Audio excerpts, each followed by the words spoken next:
Yes, guys, welcome back to another episode of Two Grumpy Wolves podcast with myself and Sutty. Episode 11. Hope you're all doing well, guys, despite the absolute shit show that we find ourselves, as always, as Wolves fans.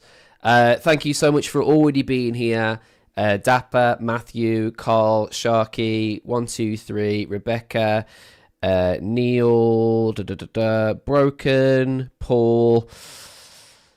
Everyone's here already. Absolutely amazing. Thank you so much. If you are new and you've not been here before, please like the video, subscribe to the channel if you're new, hit the notification bell so you don't miss future videos. Sutty, how are you, my friend? All good, Dan. Evening, everybody. A shit week in the life of Wolverhampton Wanderers. Oh, yes. That just seems to get accepted for what it is. Yeah. No fight, no backbone, no fight or backbone on the terraces, really. But we'll get into it, Dan. We'll get into it. Absolutely, mate. Matthew, Connor, how you doing, mate? If you're over on different social medias as well, we are at Wolfpack WWFC if you want to follow for news and stuff. I do say this a decent chunk, to be fair, but on the last few episodes I haven't given the mention. But John and Matthew from our Instagram and Twitter are always up to date on news and everything. So please follow us over there as well, because they work really, really hard. And none of us get paid a penny, so if you could believe that. So anyway, hope you're all doing well, guys. We've got a lot to talk about, as always. We've got to talk about that absolute dross performance against Tottenham Hotspurs. And the fact that I feel like the more and more we see negative results from the club, we're probably all going to get into the manager debate, aren't we? Whether you like it or not, if this guy doesn't start to produce performances, Sutty, not so much results, because we haven't got the team to provide results all season, but performance is different, isn't it? You want to see at least something tactically, acceptable from a Premier League side. And just lately, I mean, we'll get straight into Rob Edwards, because we may as well, Sutty. We'll talk about the game in general in depth and stuff, but the last few games, mate, I've just not seen any sort of style of play. Rob Edwards is a thoroughly decent man. I don't think he's got a bad bone in his body. My God, he's fucking shit as a football manager. Yeah. He's got no. He's setting us up to try and not lose. We've got fuck all to lose. We might as well just fucking go gung-ho and have a go at everybody and just entertain us just for a few fucking games. This is as bad as I've seen. Well, it is as bad as I've seen in the Fosun. Yeah, that's for certain. This guy, and you can say that he hasn't got the tools. This side should be doing a lot better than what it is. It's fucking dreadful. It's turgid. There's nothing happening. It was like a pre-season friendly the other day. It was a lovely sunny day, and it was like, one of them where, I don't want to get injured before the season starts. It was absolute dog shit. The highlight of the fucking day, again, was the end of the game. Yeah. I've been getting the flag out. Yeah. Because it's fucking boring. So while we're on the subject to that, your flag's been spotted a decent chunk of times over on social media. People seem to have their own opinions of it, and everyone's entitled to their opinion and everything. But what for those that aren't certainly aware of the reason for the flag, can you sort of tell us like a little bit more about it? Because I'm sick to death of hearing that it's some sort of political agenda or anything. It's absolutely not that, is it? So sort of clarify as to what was your idea around the flag.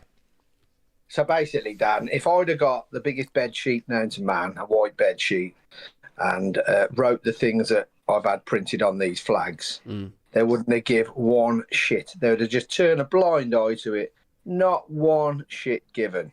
But as we all know, there is political unrest between Taiwan and China, and China have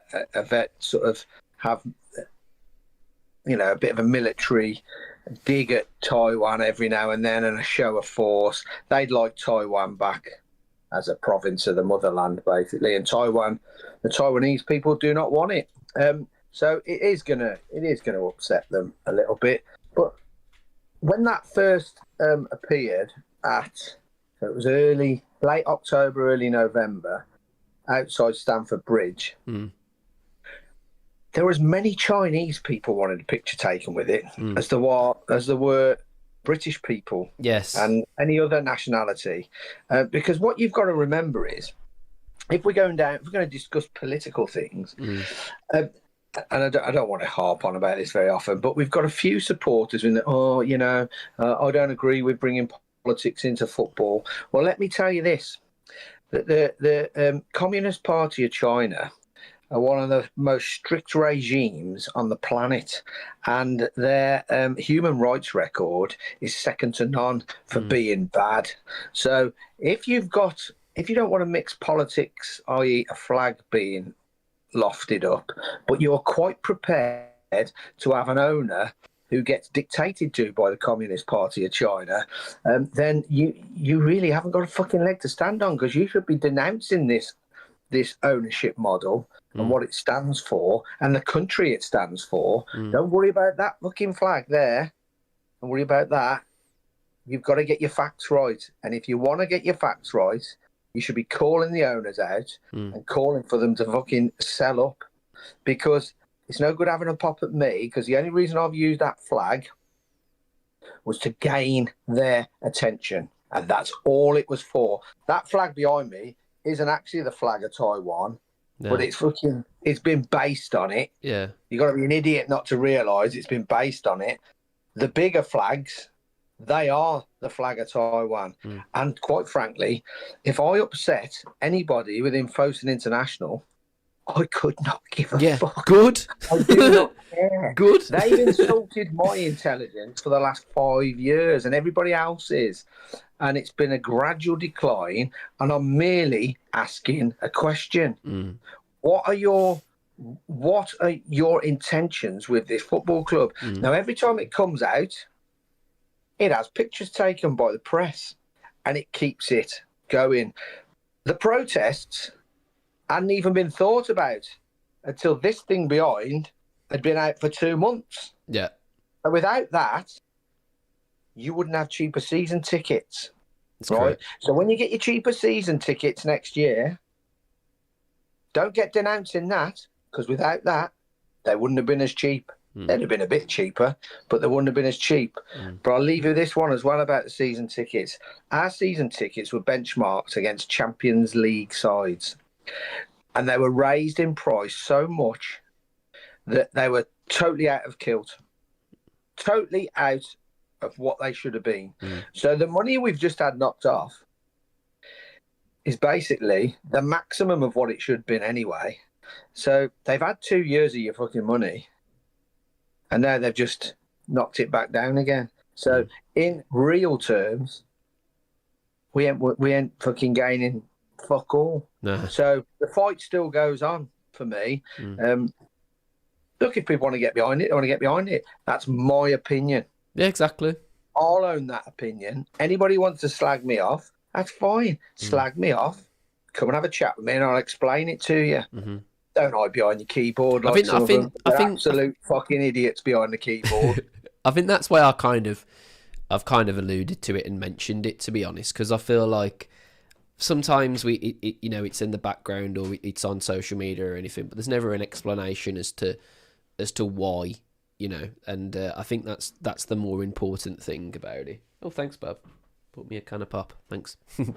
The thing is, Dan, yeah, right, it's got progressively worse, and we keep going on. It's like a fucking revolving door moment. This we keep going on about because we've had nothing to talk about really. Certainly no football to talk about of any note. So we've got to be able to air our views and our opinions, right? And these are a dictatorship, and I keep calling them a dictatorship, that do not listen. But when anything visual that goes worldwide, yeah, they're like fucking meerkats. They sit up then and they want to have a meeting with you because they want to quieten you down. Now, I'll hold my hands up.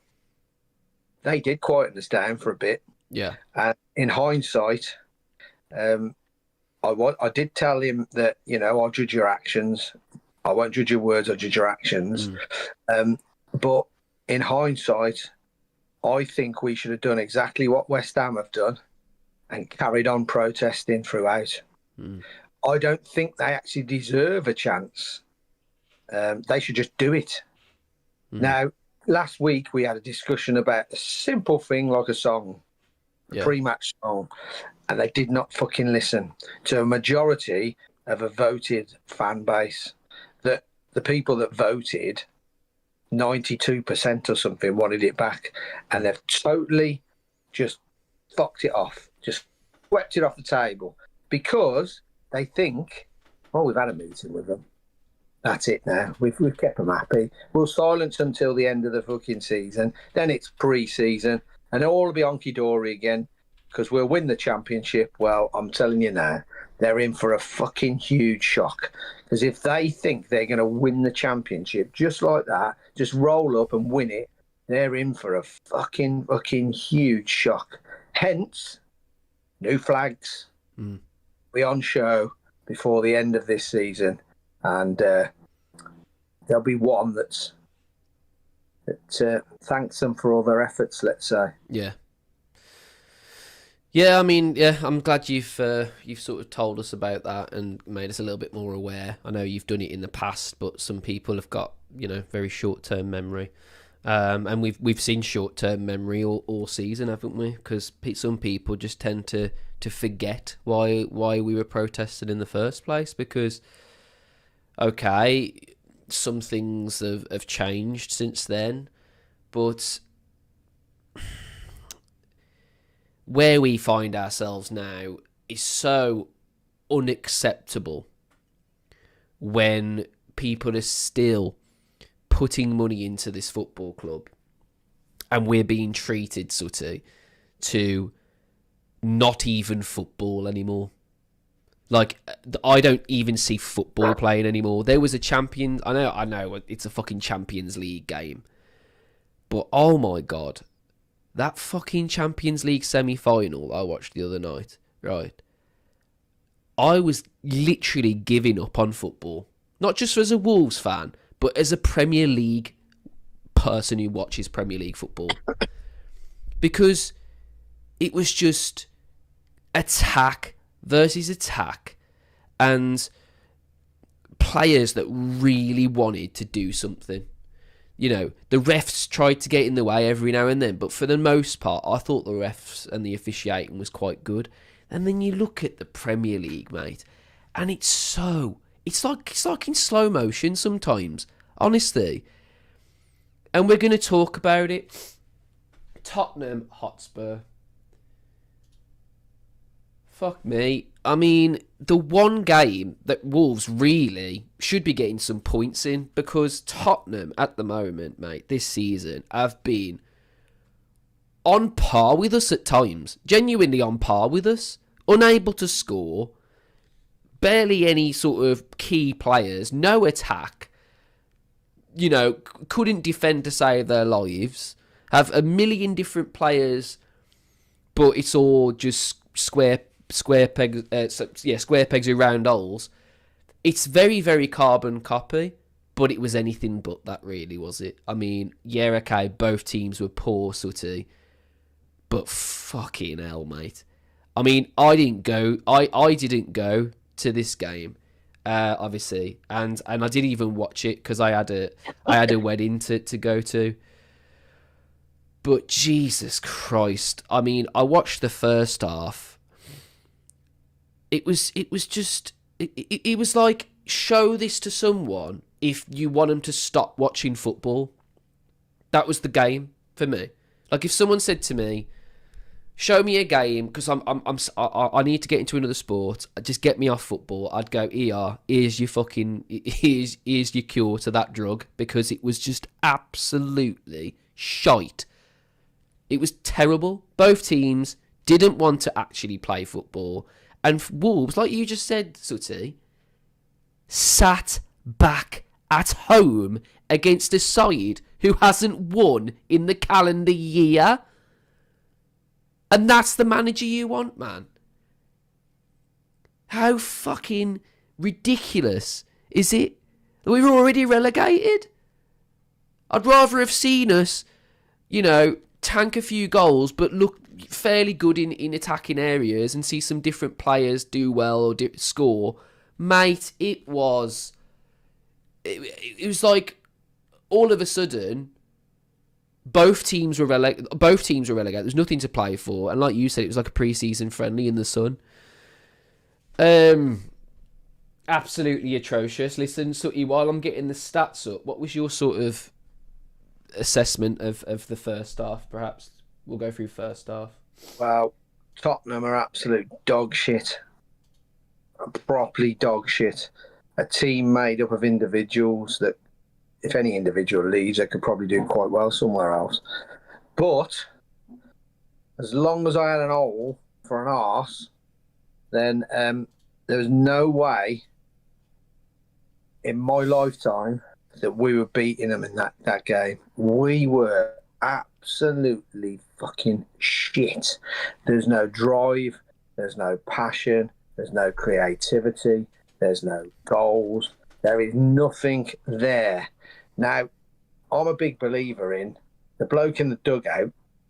When he sends you across the white line, you have got to have some personal pride and win your individual battle. And if you win your individual battles, you'll win the game. But the trouble is, we've got a manager, head coach, whatever you want to call him, I don't think he's either, to be honest, that is tactically inept. And don't give me this bollocks that, oh, look what he's inherited. Absolute load of bollocks. Everyone in that side is virtually an international player. Now, it might not be for the big international teams, but these are international players, and they should know how to play football as instructed. And it's quite clear that they've been instructed, do not concede. Let's see where we are at 70, 80 minutes, and then we'll have a go. We never had a fucking shot on goal until the 94th minute, which happened to be a free kick. Actually, we didn't actually have a shot on target for a whole fucking half of football, which is in the Premier League. It's just so fucking rubbish. And quickly going back to the PSG game that you've talked about, yeah, it was an unbelievable game of football. What a spectacle to go and watch. That's what makes football great. That's what football's about. They have got, if you take our most expensive season ticket in the Billy Wright upper, then, and take Paris Saint-Germain season ticket cost and Bayern Munich season ticket cost, the Billy Wright upper ticket is 939 quid, I believe. And the combined price for Bayern Munich and PSG is 529 quid. So our most expensive ticket is costing twice as much as them combined. Oh, fucking hell. I mean, what I watched on Saturday, I've seen better at Bristol Rovers than they're in fucking League Two. That is how bad we are. If you think that we're going to get out of this shit next season by shipping 10, 11 players out of here and being left with the dregs, because let's be honest, we're going to be left with people that no fucker wants. And then you've got a manager now going on record saying, we're going to try and do the best we can. We know it's going to be difficult. There's a World Cup. We're getting all the fucking excuses out, what we normally have. And I guarantee you now, we'll have fourth and fifth choices again and loan signings, all while There's fucking tumbleweed floating around the incoming transfers fucking office at Molineux, and Matt Jackson's probably on fucking holiday in the Caribbean for 6 weeks. So, honestly, if we are so obnoxious and cocky to think, oh, we just got to rock up, we'll fucking win that championship, because that's the sort of opinion I got at that meeting. Matt Jackson went on how poor he'd been and watched 2 games in the week we had the meeting. I think one was at Derby. I can't remember where the other one was. And he said that even though we're bottom of the Premier League, we are stratospheres above anything in a championship, and we would absolutely walk it. I'm not joking. This is what he said. These were his words. And if he came on here tonight, I'd say the same thing to him. That is what he said. So if they're that cocky that they think they're going to walk the championship, then I'll tell you now, I'll give you a fucking prediction now. If we walk into the championship being so cocky and obnoxious with our noses in the air, looking down at everybody, we're in for a fucking rude awakening. Because the things you need in the championship are fighters, people with absolute bollocks, people that want to wear your badge, and people that are ambitious, that want to go up. And if you haven't got all them 4, you ain't going nowhere. Now, we either languish in that division for a long time, or if we're that fucking cocky and we don't do our business right, we could well go down again. And that's not me overhyping things. I've seen all this shit before, Dan, time and time again. I've seen multiple relegations at this club, all the way down to the bottom tier, where we nearly went fucking bankrupt. Okay, I was only a young lad, but I've seen it. I've seen when we went down to League One last time. We was fucking top of the championship for a bit under Solbakken. We fucking got relegated. And it's all to do with how this football club's run now. I know it's different owners, but I'll tell you now, in the last 5 years, I've seen an ownership model that don't know its arse from its fucking elbow where football's concerned. And if they don't get the proper people involved for recruitment and running of this football club, we're banging trouble. Now, you can say I'm scaremongering all you like, but I fucking say what I see. And what I've been seeing in the last few weeks, if this fucker don't start winning handsomely in these last 4 games, there is absolutely no reason why he should not be having his arse dragged into the boardroom and saying, sorry, Rob, you're not for us. You're not for us. Fucking Birmingham City, I was told last week, you're fucking stupid thinking we'll go for Thomas Frank. Why would he fucking come here? He's been having fucking talks with Birmingham City this week. So what if he's going to Birmingham City, what does that tell you?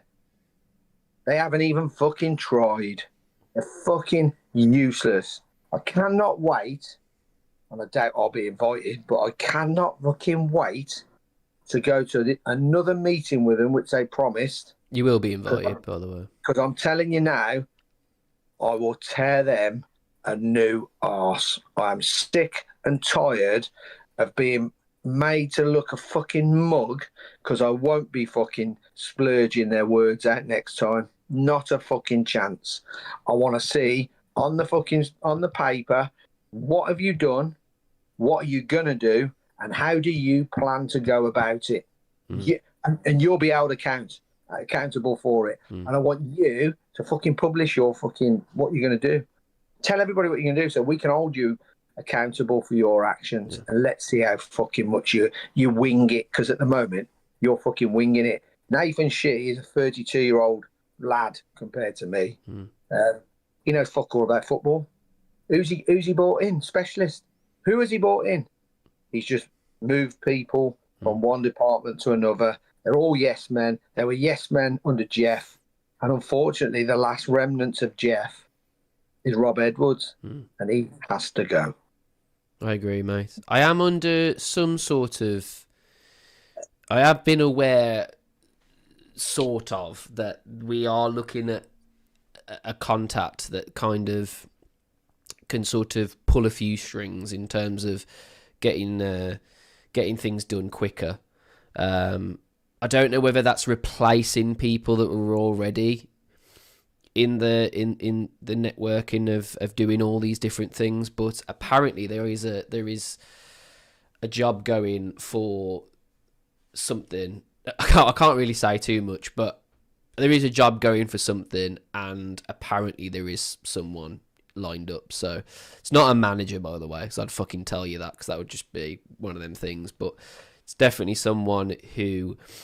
It's definitely something that we've needed, basically. But I don't know whether it's actually going to happen or not, because it could just be a rumour. But the person that's told me never really gets things wrong. So I'll just leave that as a thing at the moment.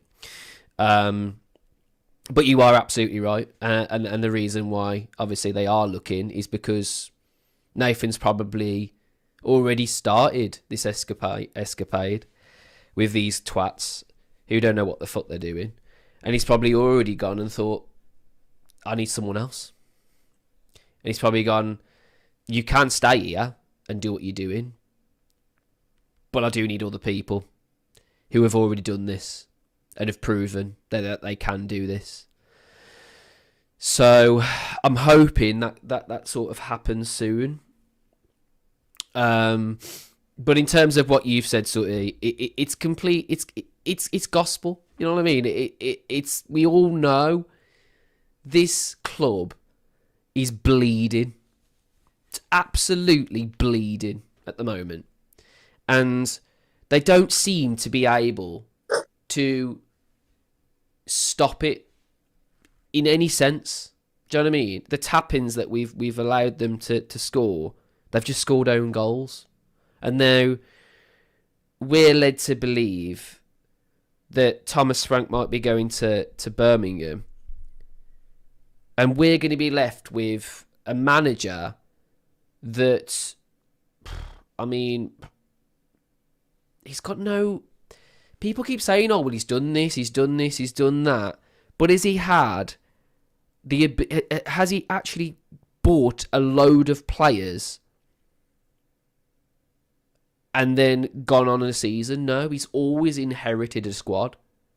He done all right at Forest Green, Dan, in League Two, because they won that league, and he did well there. He then inherited... he went to Watford, and let's be honest, Watford's nearly as bad as us now. It's like a roundabout of managers. Yeah, so no fucking last there very long. And at Luton, he inherited Nathan Jones's side, which was flying at the time, and he had to do fuck all to it, and got it relegated again because he fucked that up. And nobody expected Luton to stay up. Let's be honest, no. They didn't have the power to stay up, and he gave it a better go than what he fucking give it this lot. And then he went to Borough, and to be honest, Michael Carrick set most of that up, and it was his assistant that was the tactician there. So he ain't really done anything. Burnley have just parted ways with Scott Parker. Yeah. Now, I'm not saying Scott Parker's the be-all and end-all. Scott Parker's been promoted from the Championship twice, and they've got rid of him because he's not good enough. No. Fuck me. But we're holding on to Rob Edwards because he's a Wolves man. That's all it is now. We're only holding on to him for nostalgia. We're literally just keeping a guy because he's our mate. I don't want that though. Fucking ridiculous, isn't it? It's just ridiculous. I don't want, mate. I went to an evening with, don't hold this against me, Jamie Carragher. And Jamie Carragher was talking about Rafa Benitez. And he said he's the best tactician he ever played under. When they were 3-0 down in the Champions League final against AC Milan, coming at half-time, 3-0 down, and he said, right, lads, I've got this wrong. This is all my fault. Do this, and this, and we will win the game. Sent them out, they won. Right, so they've come back from 3 down. But what he did say was, an amazing tactician, but if you wanted to talk to him about anything, he'd just fucking walk straight past you in the corridor. He wanted nothing to do with you. Yeah. You're an employee and you were there. You got paid handsomely to play football and win football matches. And he would get you to the point where you won football matches. But never would he ask you about your family. Never would he put an arm around you. He did not fucking want to know. The thing is as well, the managers you're talking about as well, Sutty, they tell the truth. Yeah. They say how it is. If it's negative, if you've done something wrong or anything, you own up to it and you just go, yeah, we weren't great today. We need to do better, blah, blah, blah. But Edwards, at the moment, mate, he is just an excuse machine. It's like someone's just fucking filling them with excuses. It's like a PR machine. It's weird as fuck. All of a sudden, everything he says, it's, I don't think we were that bad, actually. I don't think we were that bad. I'm like, mate, what the fuck have you seen in the last 3 games? What the fuck are you on about? I've watched games, Dan, since we come back from that month break. My God. I think they're all in a fucking wacky farm. Dapper says here in interview after the game, he said we matched them. Is that Tottenham? Fuck it. What, for how shit they was? Oh, mate. That's how bad it is, though, because they were really shit. Yeah. They were a Nuno side, a Bruno Lage side, a Gary O'Neill side would have absolutely rinsed that Tottenham side. Yeah. And I mean rinsed them. This lot of fucking rubbish, mate. Absolute. It's getting to the point now where I don't actually know who I'd want to keep. Can they be trusted for the fight? It's 46 games. A league calendar, 46 games.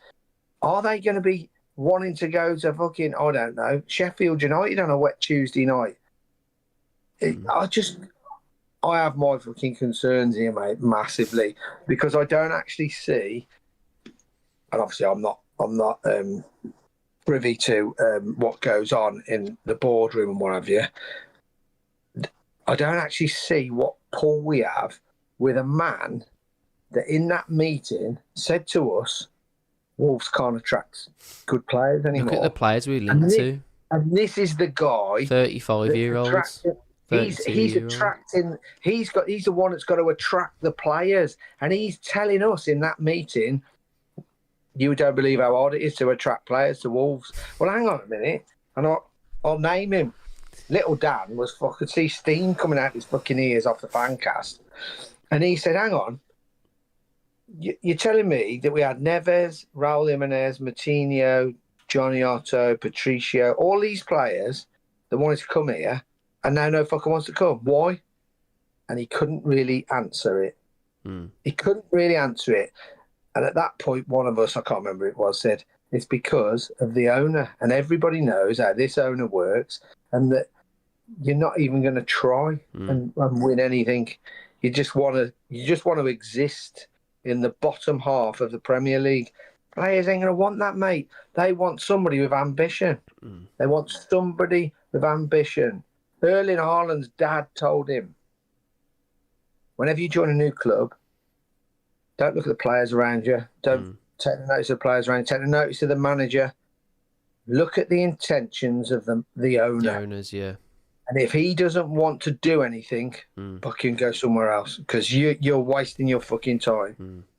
They get paid vast amounts of money, and in the end, the money almost becomes irrelevant because they've got shitloads of it. They want to win things. Why the fuck would you come here at the moment? It's so shit. It's shit football. It's a shit atmosphere because they've killed that. They've basically muted us as a fan base. Honestly, it's time that this fan base grew a set of bollocks and fucking went in on them. Not just at the end of a game when they come over and applaud you. You're attacking the wrong fucking people. They're just not good enough, the players.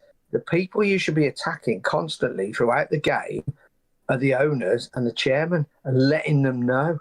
We have little sporadic bits, where we try and get chants going. But it's almost like people are frightened to chant them and anything against them. Oh, I don't want to. I've actually had somebody say, I don't want to hold that flag. I could have my season ticket took off me. Fucking shit. We're not living in fucking downtown Shanghai here, You can do whatever you want as long as it's not violent. That's not a violent fucking gesture behind me to anybody. That's just getting their attention. So you can do whatever you fucking want as long as you're not violent, homophobic, sexist. You've got to grow some bollocks and start letting them know. I'm sincerely hoping, and I've never hoped that we would lose games. I want us to win games, but for the greater good, I think we've got to finish on our arse, because there is no way on earth that any other club in world football, if he does not win games from now to the end of the season, there's 4 games. If he does not win games, there's not a club in world football that would retain him. Not one. And the only reason is because you're under a dictatorship, you have to say yes and no to them. He's a yes man. He'll do as he's told. He'll be picking up his 20 grand a week and be very thankful to us for giving you the option and the chance of running Wolverhampton Wanderers. You're just in the dugout. We run it. You just do as you're fucking told. And that's the kind of man they want. When they had Nuno fucking tell him. Lopetegui, he fucking told him. You went back on your word. Bruno Lage asked for players and he was told to shut up. Even Gary O'Neill asked for players when he was a yes man. Yeah, he was a yes man. So, and what you'll find is they all start throwing players under the bus because they want out. Well, you're never going to win fuck all at this football club under this regime unless they change tact massively and operate as they did in years 2, 3 and 4. Because since then, it has been dog shit. Paul, I've got you here, mate. We are going to have you join us in just a second. I'm going to unmute you. Just make sure that you've got the stream muted or you've got headphones in, mate, so we can't hear a playback. But just before we get into that, Sutty, anything else you want to add on the Spurs game? Obviously, they scored the winning goal. Easily could have been defended better. Still relying on, Matt Doherty, which is just says all it needs to say, really. Genuinely couldn't believe that he pushed himself back that far, to be honest, to play him on side. It was absolutely ridiculous. Well, you're still playing with Chan and Doherty. Yeah. And Bellegarde. Yeah. Well, he didn't come on, but we're just nothing compared to what we used to be. We're not even a shadow of our former self from 5 years ago. Yeah. We're so bad that I'm struggling to see, unless they spend every single penny that they generate and put a bit more in. I'm still of the opinion you're going to have to go and get a dozen players who are ready to go, first team players in place by mid-August. Yeah. And that's going to cost you 150 million quid. Can you see them paying 150 million quid? No, mate, no. Right, I'm going to get Paul in, Sutty. Okay, mate. I'm going to unmute you, mate. There's a little bit of background noise. Just make sure you've got no background noise going on, mate, so we can hear you properly. But I'm going to get you in, mate. Thanks for joining the show. Paul, can I hear you, mate? Can you hear me? Just about hear you, mate. There's a bit of a noise in the background, but should be all right, mate. Carry on. Mate. I'm just to say, I'm old school, mate, so I've been down the wall since 1968. Yeah. Can you hear me right? I always say in life, you get what you tolerate. I've put it in the messages, right? And that's what we've done as Wolves fans. We've been almost groomed by felt, right? We all know they dropped lucky for Nuno. I accept that, right? Because there was no sort of plan, really. It's just that the Nuno got a team together and we started winning games and moving forward, But I think the old club, they've done a job.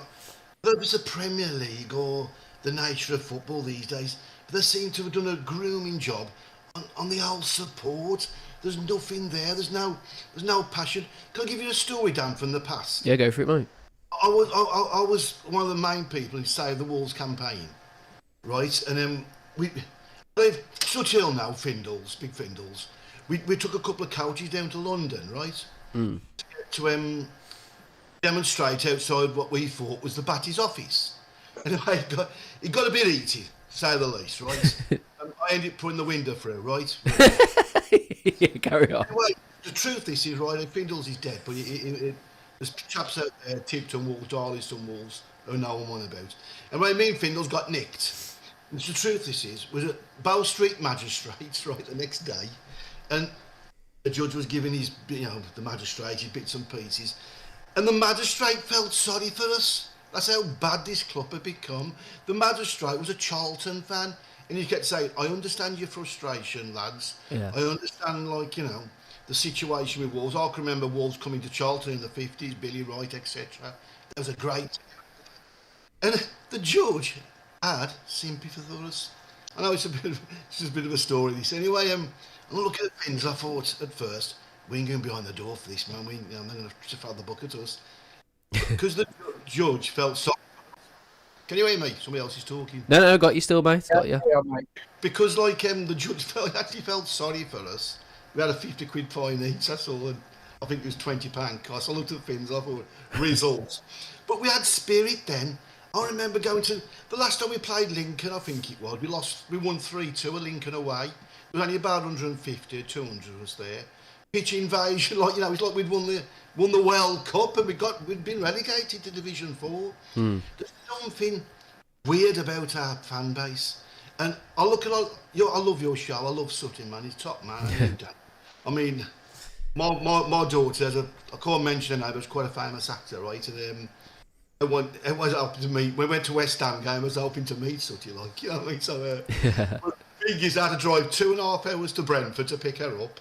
It took me 3.5 hours to get through London, 15 miles to the London station. Oh, mate, absolute nightmare. We're waiting under the concourse. We'll see if Sutty's about, I call her, that's quite a famous actor, but of course, could give her name. Yeah. And, no, I just think that, you've covered the Tottenham game, you've covered all them sort of issues on the footballing side. But I just think that the Wolves ain't what it used to be. I understand to a degree because yeah. Paul, can I ask you something, mate? Obviously, I know you and I know your background, and you know me. Yeah. And do you think that a fan base from our youth would have put up with this today? No. I mean, I was arrested 13 times for running on the pitch.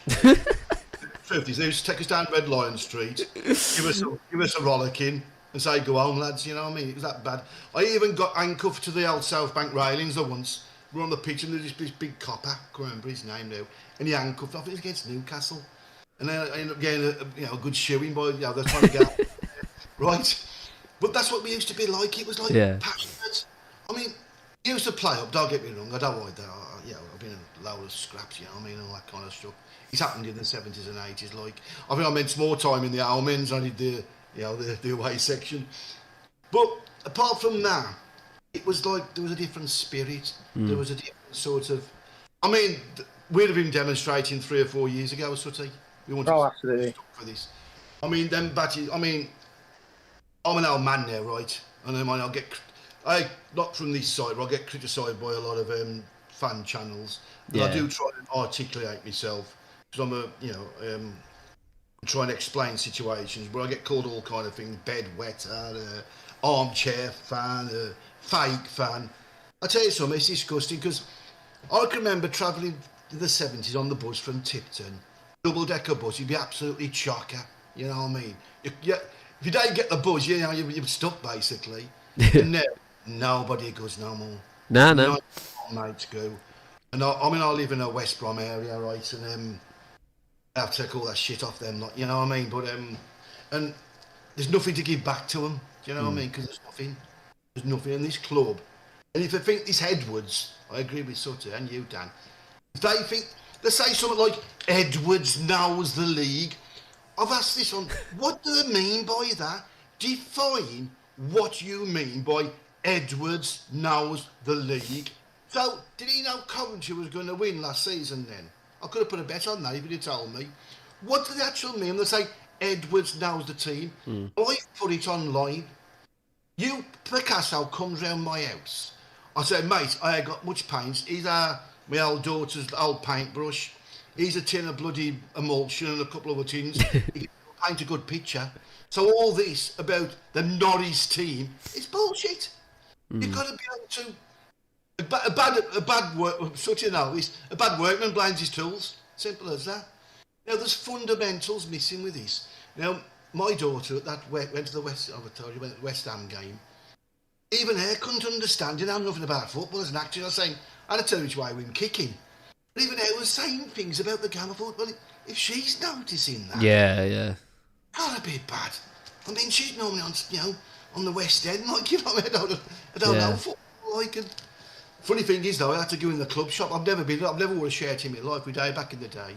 I've been on a train to Wrexham, 800 of us, not one shirt. You know what I mean? And, I don't know how to do it. And I said to the bloke, how much you done the real shirt there, mate? Because, 18 quid. I thought it was like in a bloody pound shop now. It's that dire. It's almost giving the shirts away. Yeah. Just, this club will be in Division 1 if we ain't careful. I watched that Ipswich and Southampton game the other night. They both beat us. Yeah, God. It was a really good level, I watched the passing. I hate to say, in the baggies against Ipswich the first half, they was very organised. Ipswich come into the game the last 20 minutes, but they was very organised. We think we're going to, what Sutty mentioned, I said, punch our way out of this league. They got no chance. But I get frustrated because, I go to the Wolves. I mean, I've been banned a few times back in the day, but I go to the Wolves and I feel like I don't belong there no more. It's just like even the football on the pitch, the old setup at Wolves, it's not the club it used to be.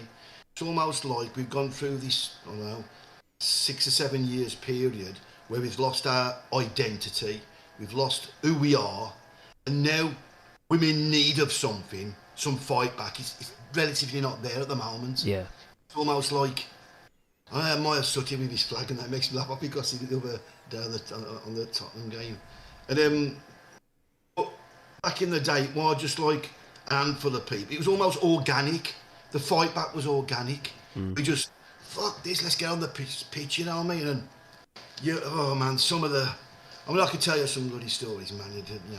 The trouble is, Paul, they've sucked the life out of a young fan base, and there's no natural fight in them.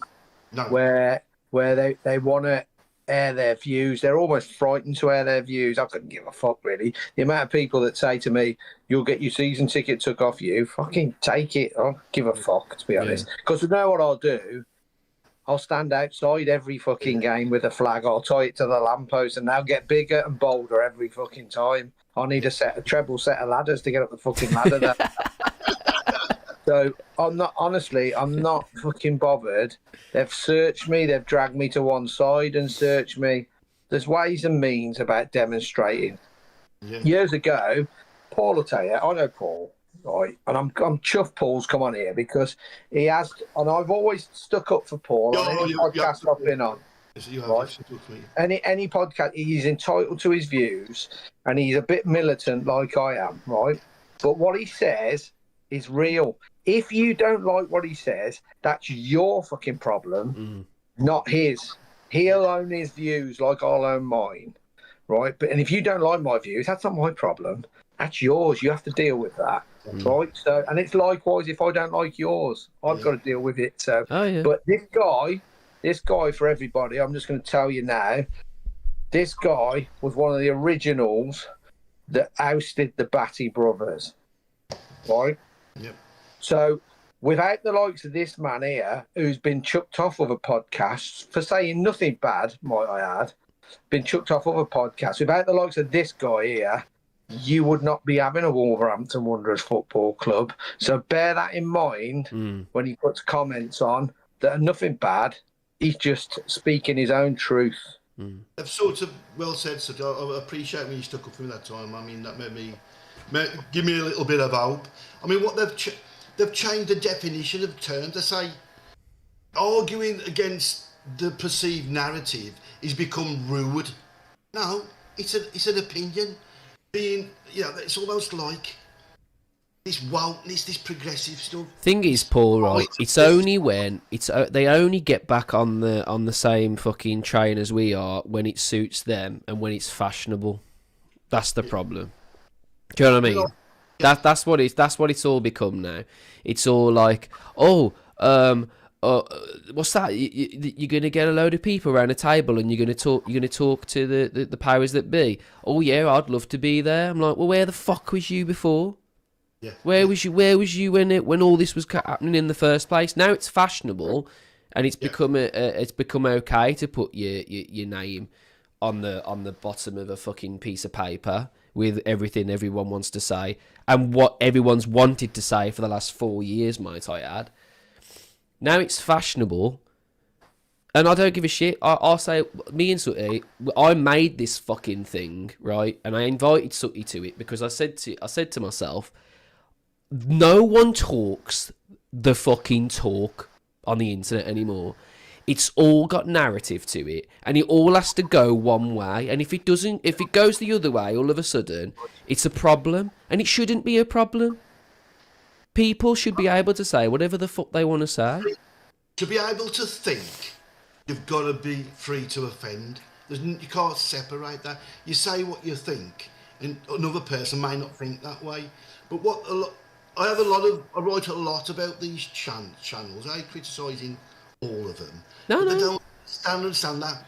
I was trying to say to this one member of the channel, what you are is why we are where we are. They couldn't connect. I was trying to say that the changes, what's reflected in some of these people's, how they go about functioning with these channels, is the very reason Wolves are where we are, because we've lost that sort of rawness, we've lost that organicness amongst fans, and that it's all got to be controlled, it's like expedient. It's like some kind of oligarch in Russia. They exist for the channel, not for Wolves. They've got to be, anything's got to be like that. You've got to, I mean, look at Arsenal. If they draw the game and still top the table, they're on there going bloody mad. Yeah. I understand that's their rise and day trap. That's what they do.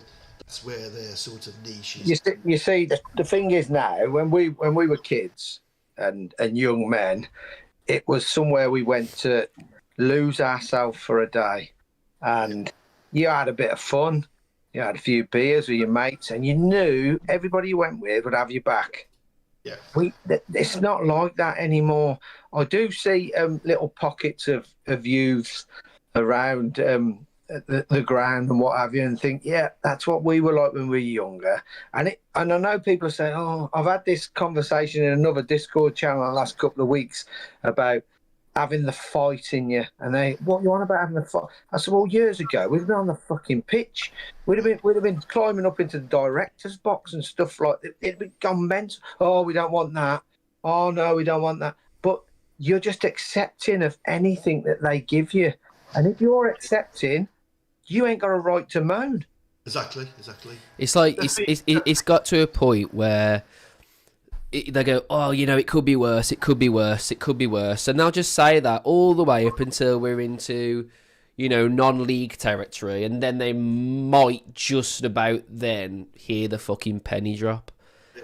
The dad that go back to when, back before the new nowadays, where was we? Well, you can't do that in life. You don't look back like that in life of thinking, how far did you go back when we was in Division 4, when we won the league in 58, 59? Yeah. You have to deal with the era now. But I fundamentally believe this club has been groomed into losing its soul. Take the Liquidator. If Liquidator calls aggression, right? My theory is, there's a theory called the Mozart effect. Let's play Kumbaya at Millwall, and they'll all be praying while they are non-violent at Millwall. No, but if they're saying that the Liquidator causes aggression, then the opposite of that must be true. So you start singing hymns. Well, it's the same twats that fucking stop you from playing a video game or something. It causes you to be aggressive and all this shit. It's like, it doesn't though, does it? Because it's a form of fucking media. It's a form of unity in a fan base, and it's a form of history. Like, it's not like it's just going to come out the fucking blue. We all know, and it's not like that's caused shit in the past, because they'll keep saying, like we said before, well, it's all because of the fact that it's caused shit. But I'm not being funny. West Brom played it, and up until we started winning, there was no trouble at all. It was just banter. And if there's only going to be, banter, where it's two fucking clubs that hate each other singing it right on each other's, like right on their fucking doorstep. He's taking a matter against fucking Watford, is he? Or fucking anything like that. It's just to give us a bit of unity. Because let's be fucking honest, you need that 12th man. And we ain't going to have that with fucking Rob Edwards' fucking woke brigade in the fucking charge. It just ain't going to fucking happen. All I'll tell you, this ground, away supporters used to be shit scared to come to this ground. Oh, yeah. Absolutely shit scared. It weren't a nice place. It was a cauldron. It was a fucking cauldron at one point. I'm on about decades ago. Yeah. No one wanted to come here. No. That because they knew they were going to get in. They're being for a bit of a feisty afternoon, and I'm not talking about football here. And it frightened a lot of players, and it had an effect on the teams as well. Yeah. Not the only team, obviously. That club, when we were in the 4th division, is the most unified that I've seen my football club. And I'll tell you for why. We had fuck all. We knew we had fuck all. And then a bloke called Graham Turner come in. Yes. And bought Bull and Tomo and started the regeneration of Wolverhampton Wanderers.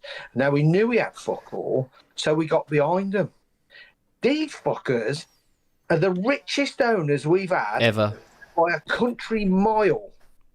But they don't give a fuck for us as a fan base. No. And I keep saying this. There's a reason they want this football club, and it's worldwide exposure for the mother company, and that's all it is. Nothing else. If they get us up into the Premier League, Sutty, they'll sell us. I hope they do. They will. They're gonna sell us. These are facts. They ain't selling us if we don't get promoted or whatever. They'll keep us. They'll keep us stringing along, and they'll keep buying players until we get there. But as soon as we get to the Premier League, we'll be sold again. Bet you any fucking. Paul's just gone on about the liquidator. I said this last week. Who the fucking hell thought Fields of Gold was going to generate a good atmosphere? We were all looking at each other thinking, okay, it was good for Jota. Rest in peace, Jota. Fantastic tribute. But who thought that was going to generate a cracking atmosphere? It's played at funerals. It's played at funerals, Sutty. They may as well play our main fucking Maria. Who thinks the Wanderer U's going to really get it fucking grow up? We're going to need this little song more than you believe next season, because we ain't punching our way out of here, I'm telling you. We're aiming for a shock in this championship, believe me. Because one of the fundamental things in the championship is Lincoln away, first game. Having a team together and a structure and a method. There's nothing. If he said, I've never known a bloke like him. Even my daughter knows about football, says, why is that against West Ham? Why is that little bloke up front losing? They didn't even know which way we was kicking. It's ridiculous. You saying that Sutty about the olden days? I've got a scrapbook of all the antics, like, and I remember the chairman moaning because no away fans was coming to Wolves. The only ones what turned up was Leeds and Chelsea the one season. Yeah. Well, they would anyway, wouldn't they? I've been there when there's. I think the Baggies bought about 500. And I think the Blues, but they had the middle section of the John Harden stand and the Blues are the same. And then was the place it used to be. But you see, they've got to start, this fan base, it's reflecting what Fosun wanted. They wanted almost like sheep. I don't know if you ever watched that Charlie Chaplin film, it's called Modern Times, when it shows you all these sheep just running. It's like that. They've got them exactly where they want. All the ones that used to go, a large majority used to go there, had a bit of a oomph about them, a bit of spirit, a bit of fight. Of all of them been priced out or sort of pushed out. It's just sad, honestly. It's just true, man. I could cry sometimes, this club, and I don't cry that much in my life, but I've often sort of felt like... mate, honestly, I've been close a few times, mate, having to give up my fucking season ticket, mate. We went from 1980 League Cup winners to 1986 Division 4. 6 years. That's all it took. Yeah. Well, round about then, I think it might be 86, 87. Saying that though, when the League Cup final, We had a couch for tips and we turned up right late and he parked on the Forest couch park. So, like, some people had sprayed the Dr. Martens gold and that. Like, and I come out and I said to my mate, "Oh shit, what are we gonna do?" Class. But like this, it was fun and games. It was like every man to themselves. You get on the couch, you'd be looking out the back window at your mate coming. Oh, they got him. I couldn't believe it. Because it was the last couch, it was all like a mud path there. There was no proper couch bar there. Yeah. Wolves left, Forest right. And sort of parked towards their side, like, you know. I did nick a Union Jack though, I'm a Forest fan. I still got it to this day. Good man. Yeah. Paul, my mate, we're gonna. That's fun, Dan. Yeah. Dan. You're absolutely welcome, my mate. You're welcome on any time. I hope to get me and my daughter tickets for Brighton, like. Yeah. If I acting that day, like, so. Yeah. I'll try and bump into there. I was dying to see Sutty at West Ham now. So we even waited. Yeah. There'll be other times, my mate. Before you go, we come out and they said, "You got to get down this lift thing." And was at this car park 1A, and my daughter's there with a Wolves top. It was like, well, there must have been 20,000 West Ham fans coming down this hill, and me and my daughter going up, like, I mean, there's nothing, they don't say nothing, like, we're just weird, like, but there you go, mate. Great call, Paul. Yeah. Thanks very much, my mate. Come on, Dan. I'll tell you a funny story that happened to me and my mate when we went to PSV Eindhoven in the league, in the UEFA Cup. I'll look forward to it, mate. That one, lighten it up a bit. That's it. Cheers, lads. Take it easy, mate. Good, mate. See you later. Bye. Ta-ra. What a legend. He is a legend, mate. They don't realise on other channels what he's done. Yeah. They just think, oh, he's fucking moaning. They do not fucking realise. They're the important ones, man. It reminds me of my family. Mate, reminds me of my family. He did, to be fair, bless him. Yeah, I mean, I'll whack the link into the chat, guys. Feel free to join us. What's the next game? I've been trying to fucking stay away. Sunderland at home, mate. Sunderland at home. I mean, while we're waiting for people... Oh, there's actually someone here in there. Who's that? Yeah, there is. Unmute. I'm going to unmute you, whoever you are. Say hi. Hello? Are you there? Hello? I'll leave them unmuted. They can join in whenever they want. Yeah, the link's there, guys. Feel free to get involved. I love having new callers, but honestly, I don't mind having people that have already been on, to be fair. I love hearing from you guys. It's good as well to get your sort of get stuff off your chest, in it, man, after a shit show of that Tottenham game. Christ, that was bad. But it's just a season, defining sort of just crap. There's nothing there. If you want to come and hear your views. Cause yeah. I mean, I see Tuber in the chat here. He'd be fun to put on. My friend Craig. Every time I see him, mate, he fucking cracks me up, man. Another Wolves legend. Yeah. Old school. That's what you want. Yeah, that's what they're trying to get rid of. To be fair, well, it's a typical Chinese thing to do. It's within their culture. You don't say anything. You accept what you're given, and be thankful for what you're given. Well, we ain't in fucking downtown China, like I said. We've never been like that. Even when we've been in the doldrums, we've been very vocal. But there just seems, and I'm not knocking anybody, but it just seems to me that we've all become so accepting, without a fight, and it's sad. But that's what I was pissed off the other day, really bad, after the two losses and the manner in which we lost them. You know, conceding one and conceding another straight after. It really, really just, for me, secured the fact that we're not ready for this manager. He's not ready for us. Dapper, I can see you in the chat, my mate. We'll get you on. Can you just make sure you mute the stream, my mate, so we can hear you clearly? Because I could hear a little bit of echo. Just I'll unmute you in a good couple of 2 minutes or so, just to get you on. And yeah, as I said, the link's there if you want to get involved with us, guys. We've sort of talked all we can really about Spurs. There's nothing to talk about, is there? We were just an absolute. We let down the whole fucking country. That's what we did.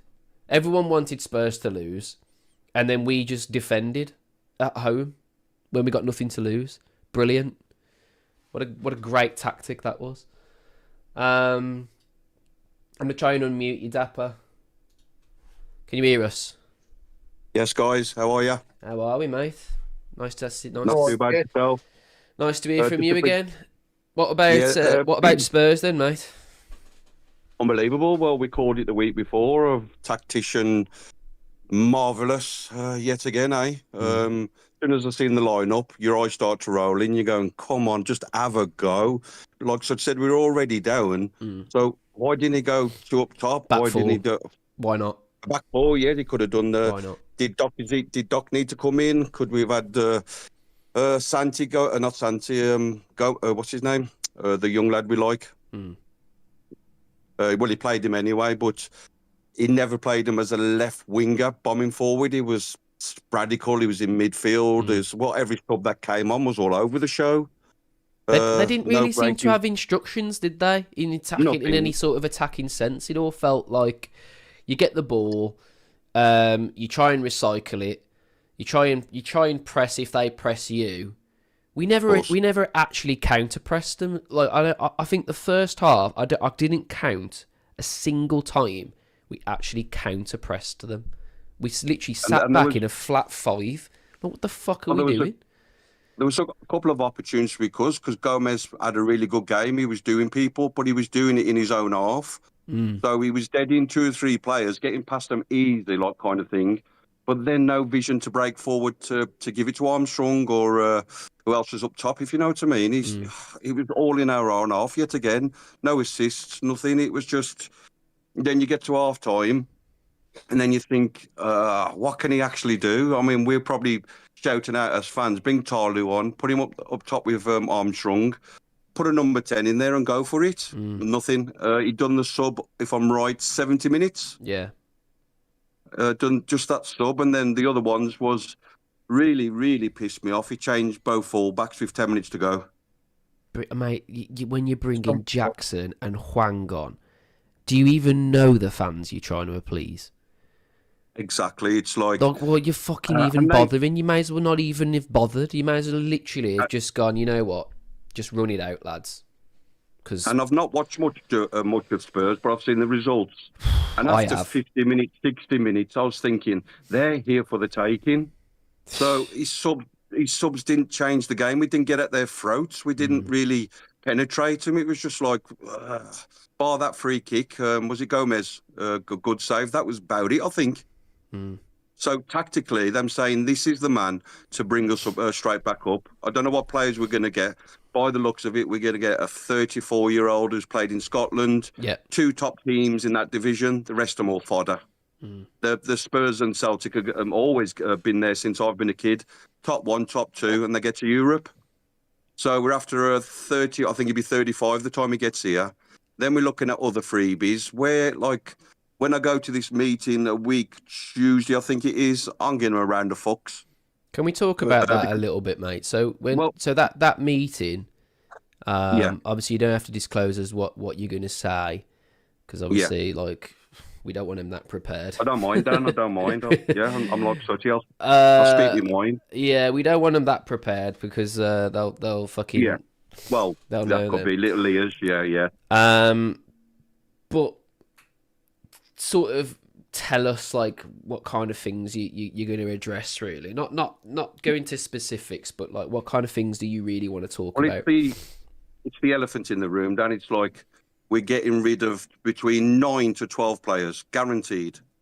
None of these are going to stop you at all, and they're going to be off to other continents or whatever, Europe or whatever European sides. They're not stopping here. Maybe keep our Gomez, maybe Mane, because can't see a toppish team or a newly promoted paying 50 million for a kid that's just turned 18 appearances and a couple of goals. They'd probably keep their eye on him to see what he does in the Championship.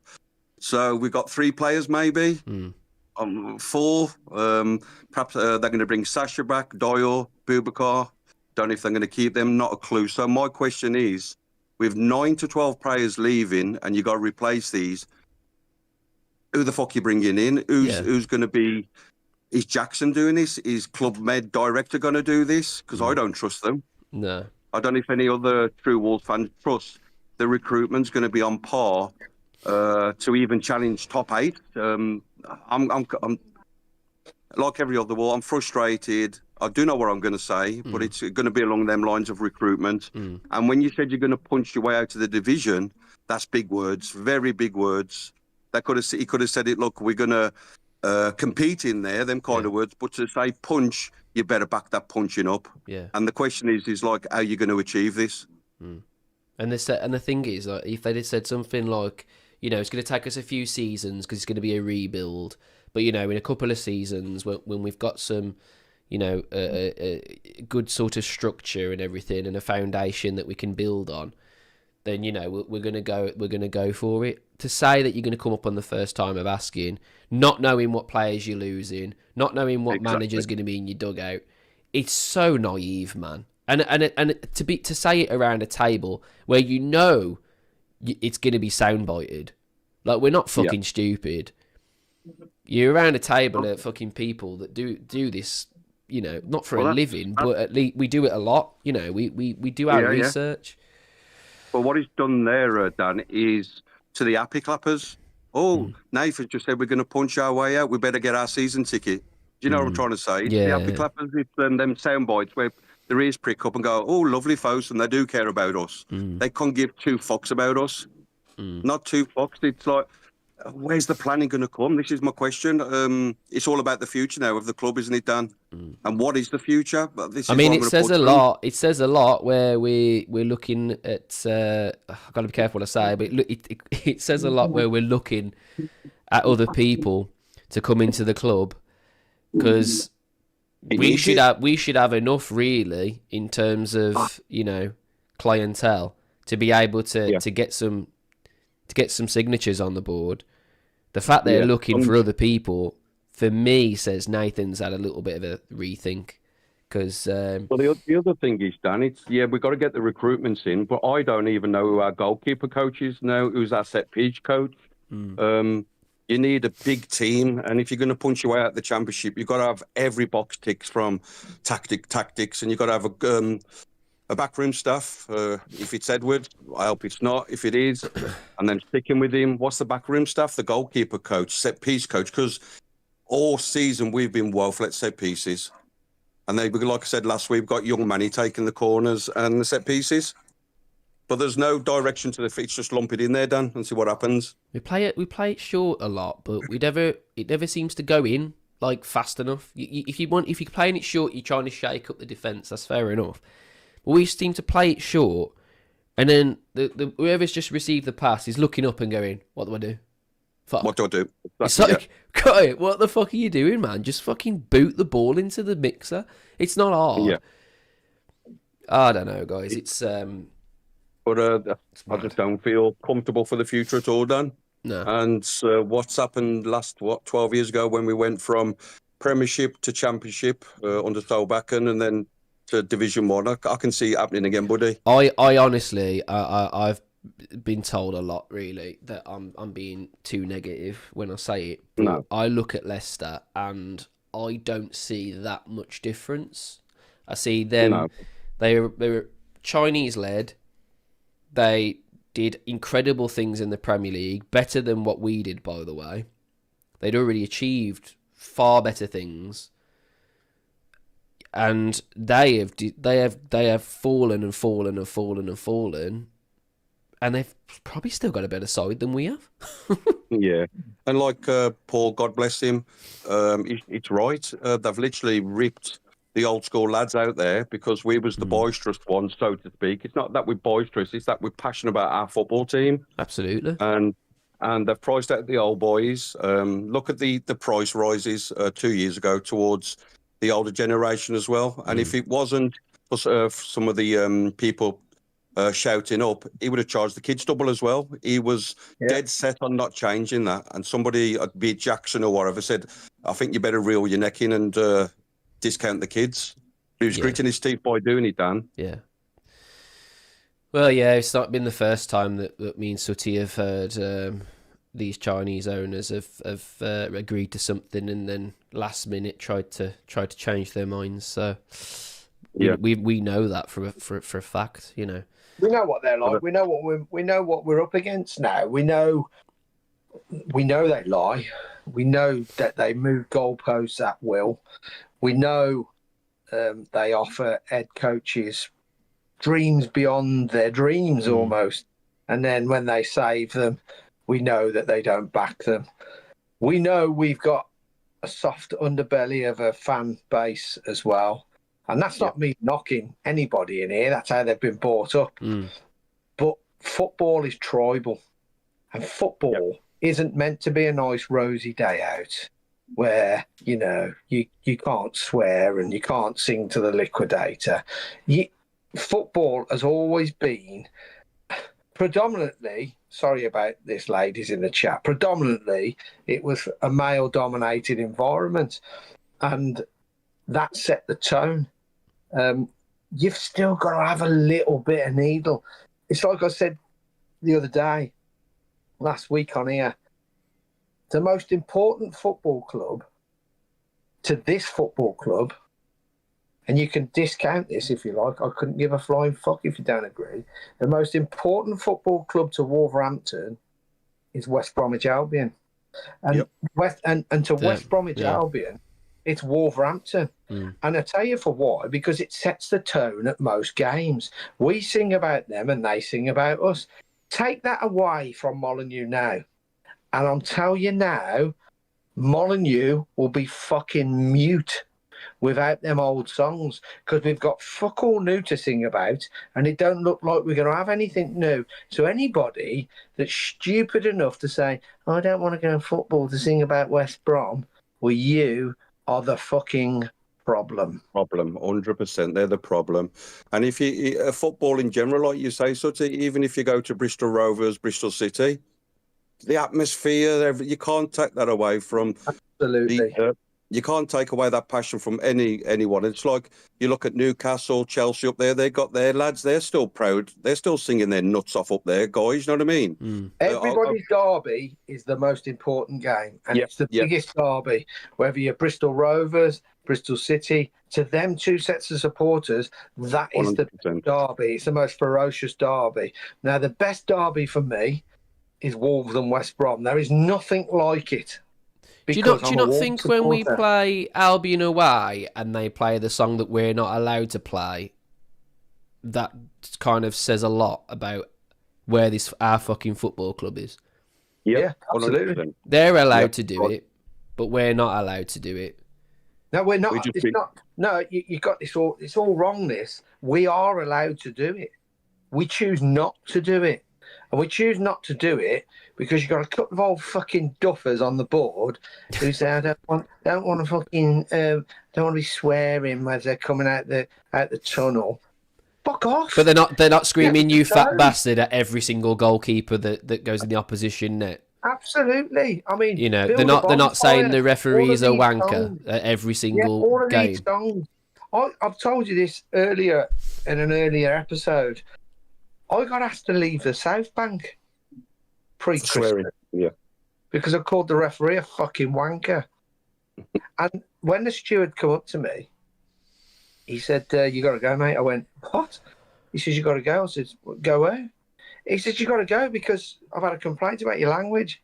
I said, yeah, okay, pal. I said, I'll leave when the other 5,000 fucking leave. This is it? I said, you can throw me out. You throw me out. Go on. You fucking...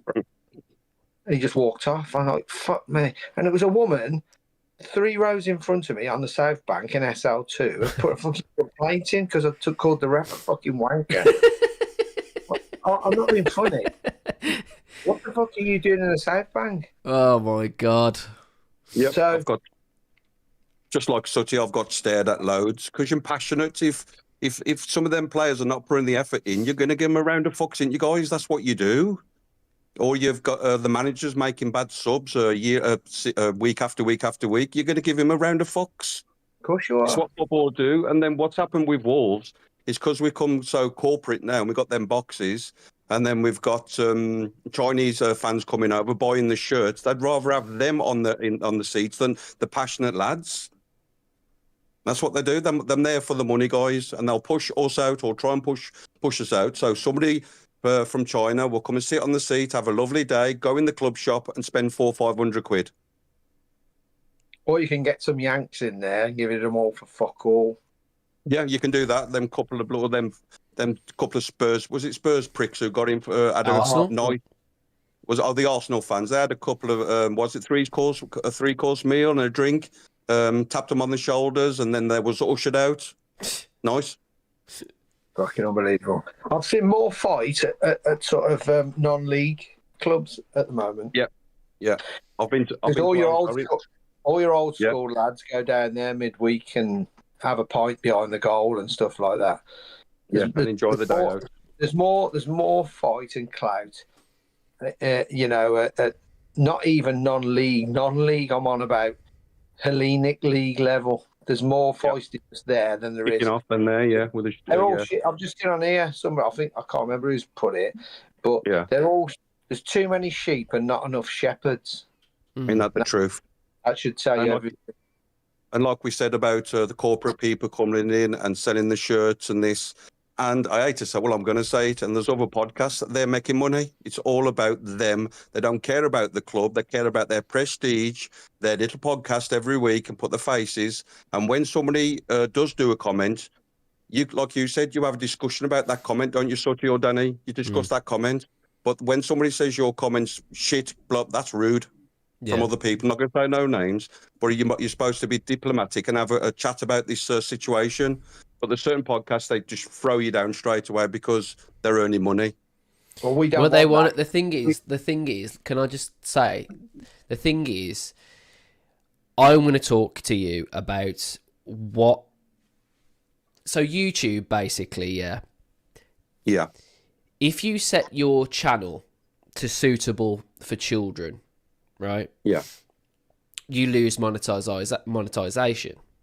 You can't monetize your videos because you can't play ads if kids are watching, right? So you have to put your channel as either one or two things, right? Under 18, so suitable for people who are under 18, or everyone. That's it, right? Yeah. Every single Wolves channel will have it as everyone because every other Wolves channel is monetized. And you don't receive monetization unless you set your channel to everyone. That's why. Okay. So they can't swear on it.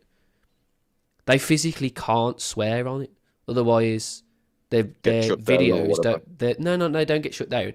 They lose monetization on that video because they're. Does that mean money? Does that mean money then, Dan? Yeah, exactly. They're all of a sudden a brand risk basically to whatever advertising that they're trying to advertise. So we've been approached loads of times, Wolfpack, but I don't see the point in it because I don't want to make this a job. Free speech, yeah. I want it to be a bit of fun. Now I know at the moment it ain't that because of this shitty fucking club, but at the same time, it's where you can go and meet up with people and talk. A long time ago, it sounds ridiculous, but it was a pub, weren't it? And we'd all be in a pub now, and we'd all be talking, right? Yeah. And that's what a podcast, especially a football podcast, should be. But a lot of them have got it set to, it's got to be appropriate for everyone. So you can't swear, and you can't say anything that's probably untoward to upsetting the people and the powers that be at the club who are giving you certain brand deals. And that's the way it is. And it's absolutely up to you. You can do whatever you want. But if you're using that as an excuse to then say, well, we can't swear, guys, so I don't agree with the songs that we sing. So, yeah, here, Wolves.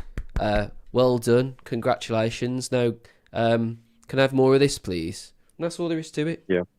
Well, now you've explained that's perfect sense. But when other podcasts are successful, so to speak, when do you dictate to that person you can't do this and can't do that? You know what I'm saying, Sutty? It's not about it's not about being successful though, is it? It's about it's about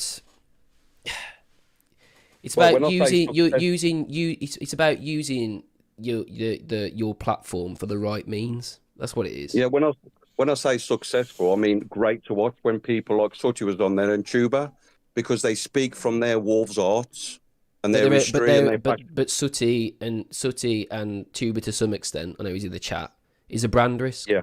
So they have to be careful what they say. So a lot of it will be, you'll be in a green room and you'll go, well, you can't say this, you can't say that. Or if you get people, you know, if I've had people from other football channels that are small channels, we'll do a you know, an opposition thing. So I did that with the Chelsea one once, and because I said the S word once, he told me to start again, so I had to start the whole thing again. Oh dear. So this is what I'm trying to say. You're taking that mentality and you're using that as an excuse for why things are being censored in a football ground. The one tribal place that has always made sense. For me, as soon as money comes, if you said to me, right, so I'm going to give you 100 quid a show tonight, I wouldn't come on. No. Yeah. And now people say, fuck off, you. I promise you. No, because you could turn around then, right, and someone could say to you, well, you've had 100 quid. So everything you've said tonight, you've said that. Yeah. And how do I know? How do I know that you've said that without this? I'm not. Everything I say, I mean. Yeah, 100%. They're my words, right? Now, I know I offend people. I know I do, but same here, mate. That's why I made this. That's not my problem. If you're offended by my words, that's your problem. That's not mine. And if I'm offended by what you say, that's something I've got to deal with. They're your words. You own them. Yeah, so that's the discussion. You don't like what I say, you have a choice. And your choice is to press the button that switches it off. That's fine. I've not got a problem with that. I've got a bloke, you've seen it in the chat. I had a bloke give me a right rinsing on social media earlier on in the week, basically saying that I'm probably the biggest arsehole around Molyneux.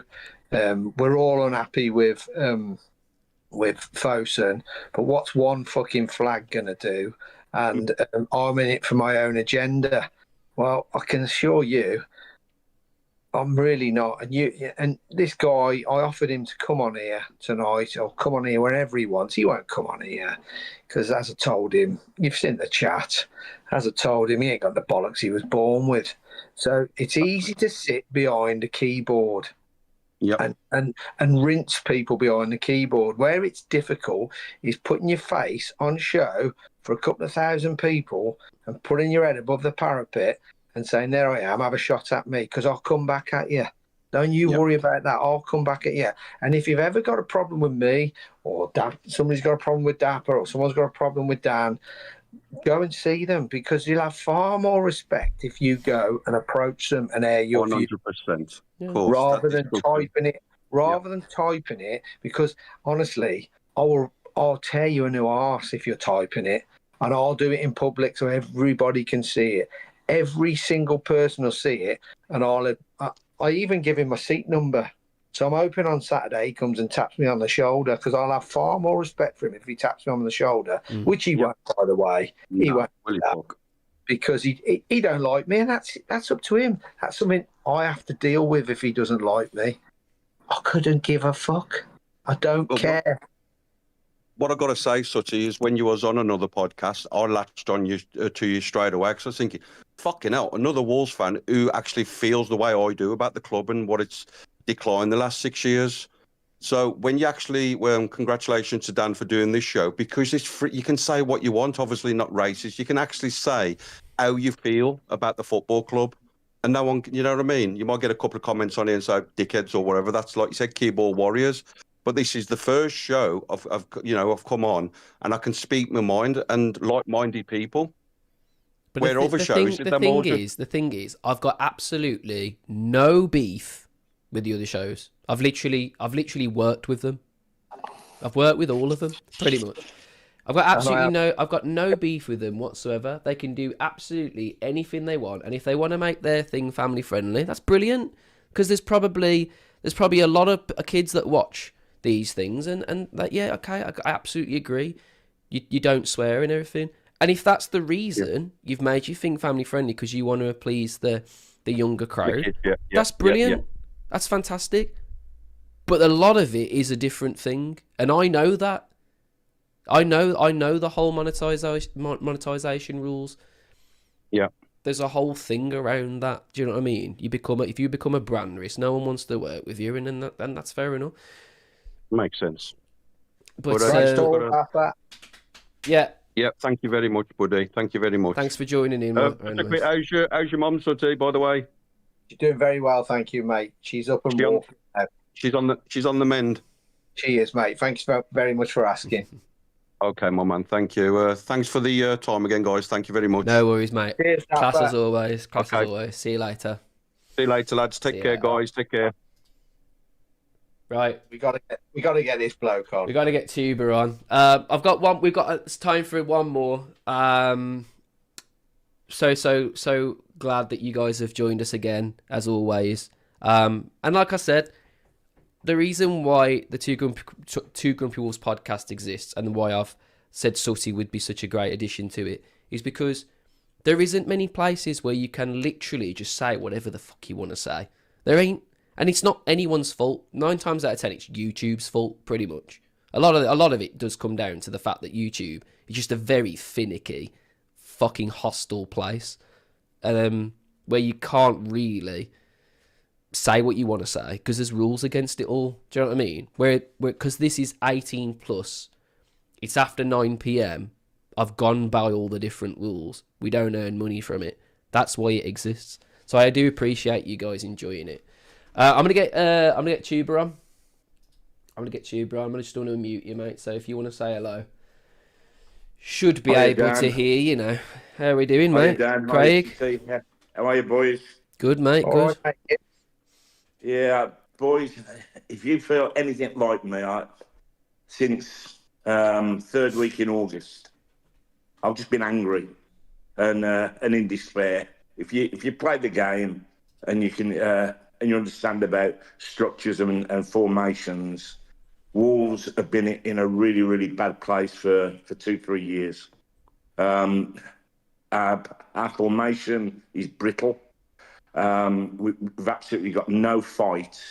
And what's been going on in the background with that absolute turd brain, Jeff Shit, who I absolutely detest with a passion.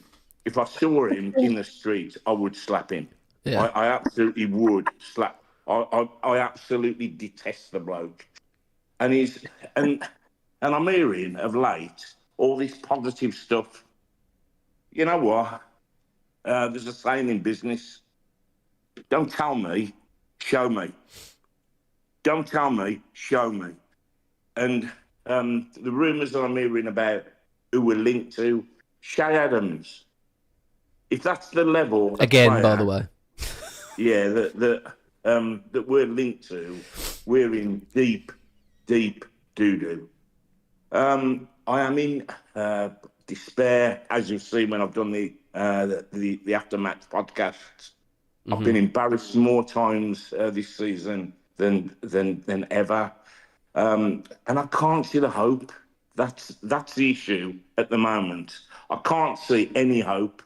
I just see idiots running our club. Have you guys got any confidence at all in our recruitment team? Matt Jackson spouting off, we're going to punch our way out of the championship. He's worked for a bloody department that has been one of the most incompetent departments at Wolves over the last 4 seasons. And got promoted. They have been absolutely incompetent. They are morons. You know, we have recruited players.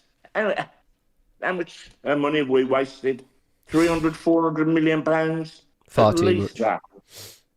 And the rebuild, I mean, all this bullshit that's going on about where we're going to have to rebuild our whole team. And that's going to cost us at least £200 million. And they ain't going to spend that in a million years. Not a million years. No. So all this lying, all this smoke and mirrors is just winding me up more. And I haven't been right. But for literally about 5 months, I've been constantly angry, agitated, because our football club, boys, is imprinted on our hearts, on our souls. When our football team lose, we don't smile again till Wednesday and Thursday the following week, because it's personal. As you said before, Sut, it is tribal. It is. You know, somebody's come in my patch and pulled my pants down and give me one. That's not funny. No. But the trouble is, we've got a soft underbelly that we just can't seem to shake. And I'm sure that this owner likes us being mute, where they don't have to explain anything. They'll just accept it. As I keep saying, we're not in downtown fucking Shanghai. You've got to fight for what you believe in and fight for what you love. If this was your family, by the way, it's the closest thing to your family. If this was your family and they're being treated like this, there's no man, whether he be aggressive or non-aggressive, would not confront the matters in front of him. He would confront it and say, what the fucking hell's going on here? What are you doing treating my family like this? You would pull them. So some people, it's just a game, you know, and they just go to watch a game of football. It's never been that to me. No. It's never been that to me. It's the one thing that fuels my touch paper, as it were. And I'm one of these that probably am very vocal at a football match. And I will tell people what I think about them. But I can lose myself within that hour and a half. It doesn't mean I don't love a football club any less. It just means that I'm not just going to sit there on my arse and say nothing. This football club means a lot to me. I've put a lot of time, a lot of effort over 48 years, and I'm by no means saying that I'm the greatest Wolves fan, like somebody basically said I was the other day. You think you're the greatest Wolves fan? I do not. But I love this club as much as the next man or woman. And I'll air my views on it. It's as simple as that. If you don't like it, again, fucking own. You have to own your problems. I don't give a fuck if you don't like my views. I do not care. Craig's like me. He does not care what you think of his views. They're his views. I don't. You're right. Boys, have you ever been through a season where you've been watching our boys and you've dropped your head to the floor so many times in absolute despair, not knowing what to say, seeing your team being embarrassed, and there's not a thing that we can do because, one, the players aren't good enough, but also we've now got a coach that doesn't pick a balanced side, doesn't even pick the only number 9 that we've got in the club. What's that about? I know. And the thing, his systems make no sense. He played a flat back 5 against Spurs, who've barely fucking been able to score. They've not won a single game in the calendar year. But let's just sit back and try and not even that thing is, you sit back and try and hit him on the counter. You could probably have an argument for it. But even when we got the ball from a counter press, which barely fucking happened, we didn't do anything with it. Like the players just went, oh fuck, I wasn't coached to go this far. What the fuck was I doing? Gaffer, what do I do when I receive the ball wide? Oh, you just recycle it. You just go back. I watched that PSG game, Oh, and gosh, yeah. and it was the first time in a long time I saw wingers being wingers, fucking running down the wing and beating their man, or at least trying to. We literally give up before they've even fucking seen the colours of the eyes of the player that them trying to go against. They just fucking give up. Like, oh shit, there's a player in front of me. Fuck, I'm gonna have to recycle it. Who's behind me? Oh, fucking no one. Brilliant. Dan, and you demoralise squad players, decent squad players, by picking absolute shit in the side. Chichera gets in the side ahead of Lima and Roddy. Now, what are you saying to those players if he gets picked? Lima must be standing there thinking, I must be absolute dog dirt. Roddy must be saying, God, I must be really. So you're demoralising them without saying anything to them. That Chichera, I just cannot see how we can get anywhere near our first team, and that's for a start. Replacement for Semedo, by the way, Craig. Boys, did you get out to West Ham? Did I? Yeah. No.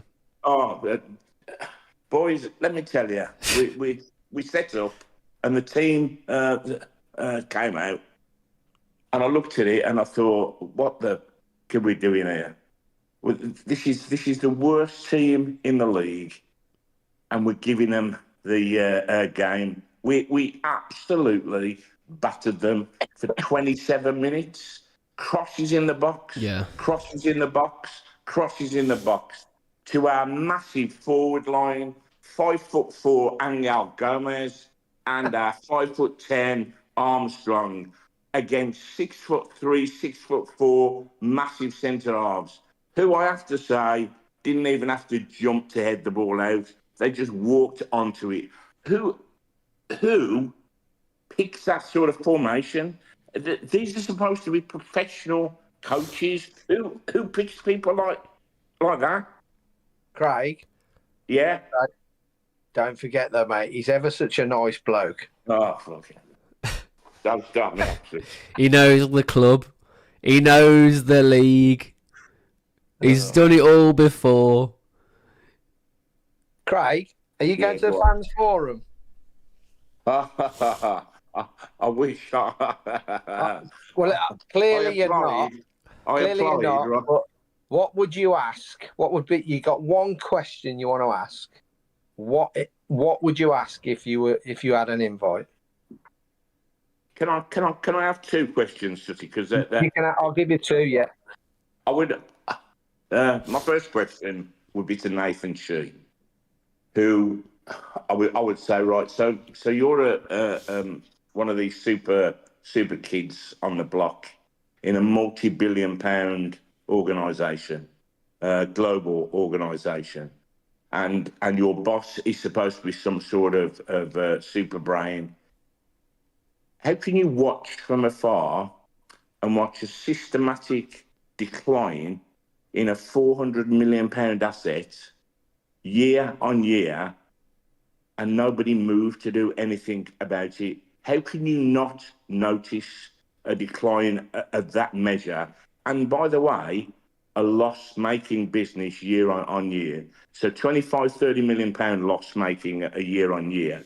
So you're telling us that you're new to this club, but you must have been, along with your boss, as culpable by not doing anything about this incompetent buffoon, Jeff Shit, who has basically systematically destroyed our football club. That's the first question that I'd ask. Why didn't you do something about it sooner? Right. Yeah. The second thing that I'd ask Matt Jackson, and that bloke, for some reason, never met him, but he has really, really got on my pip. And the comment that got on my pip, most of all, Dan, you mentioned it. We're going to punch our way out of the championship. So I'd ask him, given your department's track record over the last 4 years, which has been absolutely appalling, dismal, how are you actually going to do that? How are you going to turn around the quality of your department from non-satisfactory to outstanding? Those are my two questions, Sutty. I'd love to hear the answers. I wonder how many times Rob Edwards will open his mouth. I don't think he'll say a lot. He'll just stand there, fucking catching the cameras, catching the angles. Do you know what I mean? Making sure he's got his fucking hair gelled properly. I got my email back from WM that you've not been successful this time, and there was this little black ball in the corner of it. You know, you and me, Sutty, are never going to get to those events, mate. Nah. Because we are not nice. They're not stupid. They're not dumb. Well, absolutely. They want people that astound me at the moment. I don't care whether you're not violent or you're not aggressive or you're not sweary. Half of our fans have got no brains because they're in constant denial. What they're watching just doesn't seem to hurt them. No, and they're so benign. How can you be that benign about your greatest passion, which is your football team? Half of our fans at least are benign. And they are. I hear from them all the fucking while. Oh, Dan, I have so many arguments on Facebook on them, and they never win it because they have no answers other than they sit on their hands and that's all they want to do, and just take it. I'm not like that. Sutty's not like that. You're not like that, Dan. So drives me nuts. Drives me nuts. Off. Well, we've got two people from the Two Grumpy Wolves podcast in the Discord. Both of them have been accepted. So and they're quite well spoken lads. So that should be fun to hear back. We'll get good feedback off those two lads that are going. They're not shrinking violets. You've had one of them on here tonight, and they'll speak their word and they'll stand by their word because they're not a pair of fannies. Let's put it that way when it comes to airing their views, and that is what you should always do. Ask the tough questions. Easy to ask easy questions. Yeah, of course. Piece of piss to make somebody happy and that, and by saying what they want to hear. Ask the tough questions. Sit in front of them eye to eye and ask tough questions. If you can't do that, you shouldn't be at the meeting. How can you not get upset about not winning a game? I think, was it 31 or 32 games? 4 from last season and 26 or 28 from this season.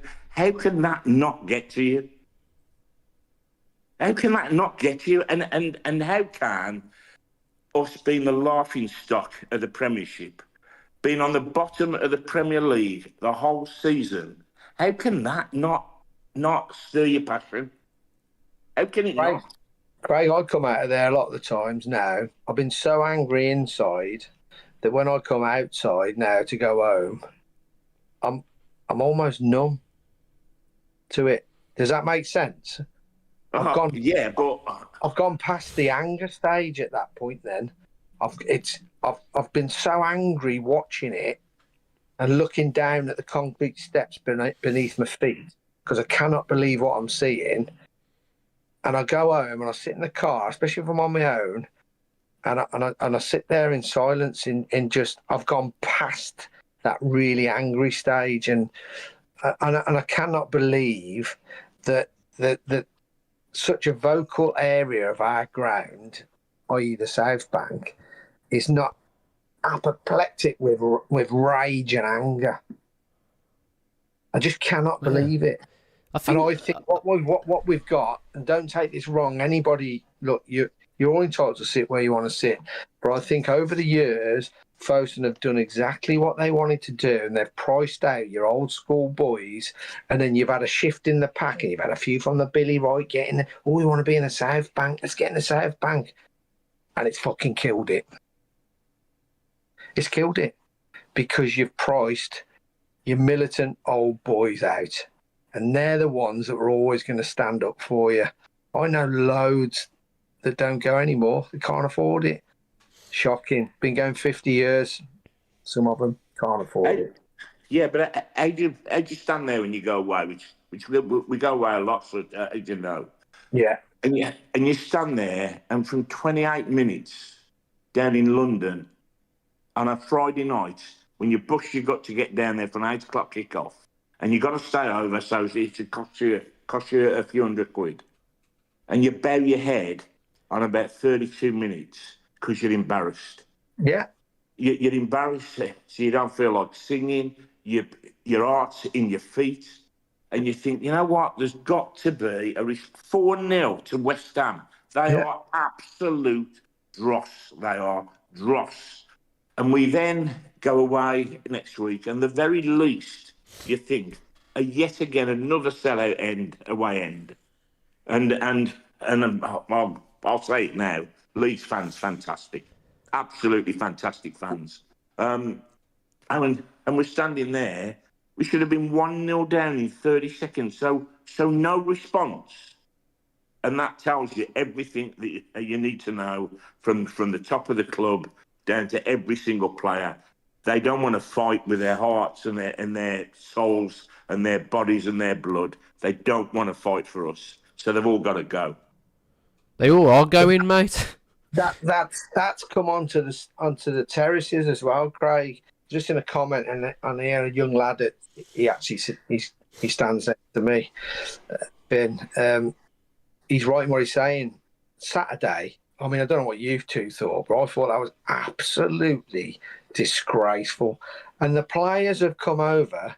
You've got the likes of me and that, and telling Rob Edwards to just fuck off, get away from me. I do not want to see you. Fuck off. If you think I'm going to stand there, and then you've got people behind me applauding him. Yeah, absolutely. I don't get that. I don't get it either. What the fuck are you doing, mental, man? I'm going mental with them on the pitch and then behind me holding the biggest flag up you've seen in your life, going mental at them, saying, what the fuck are you applauding? What's wrong with you? I don't get it. The whole club's fucked. What are they watching, man?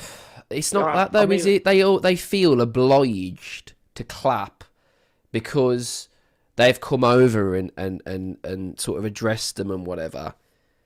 But I'm sorry, you've lost 3 games on the bounce against opposition where we should be at least showing something.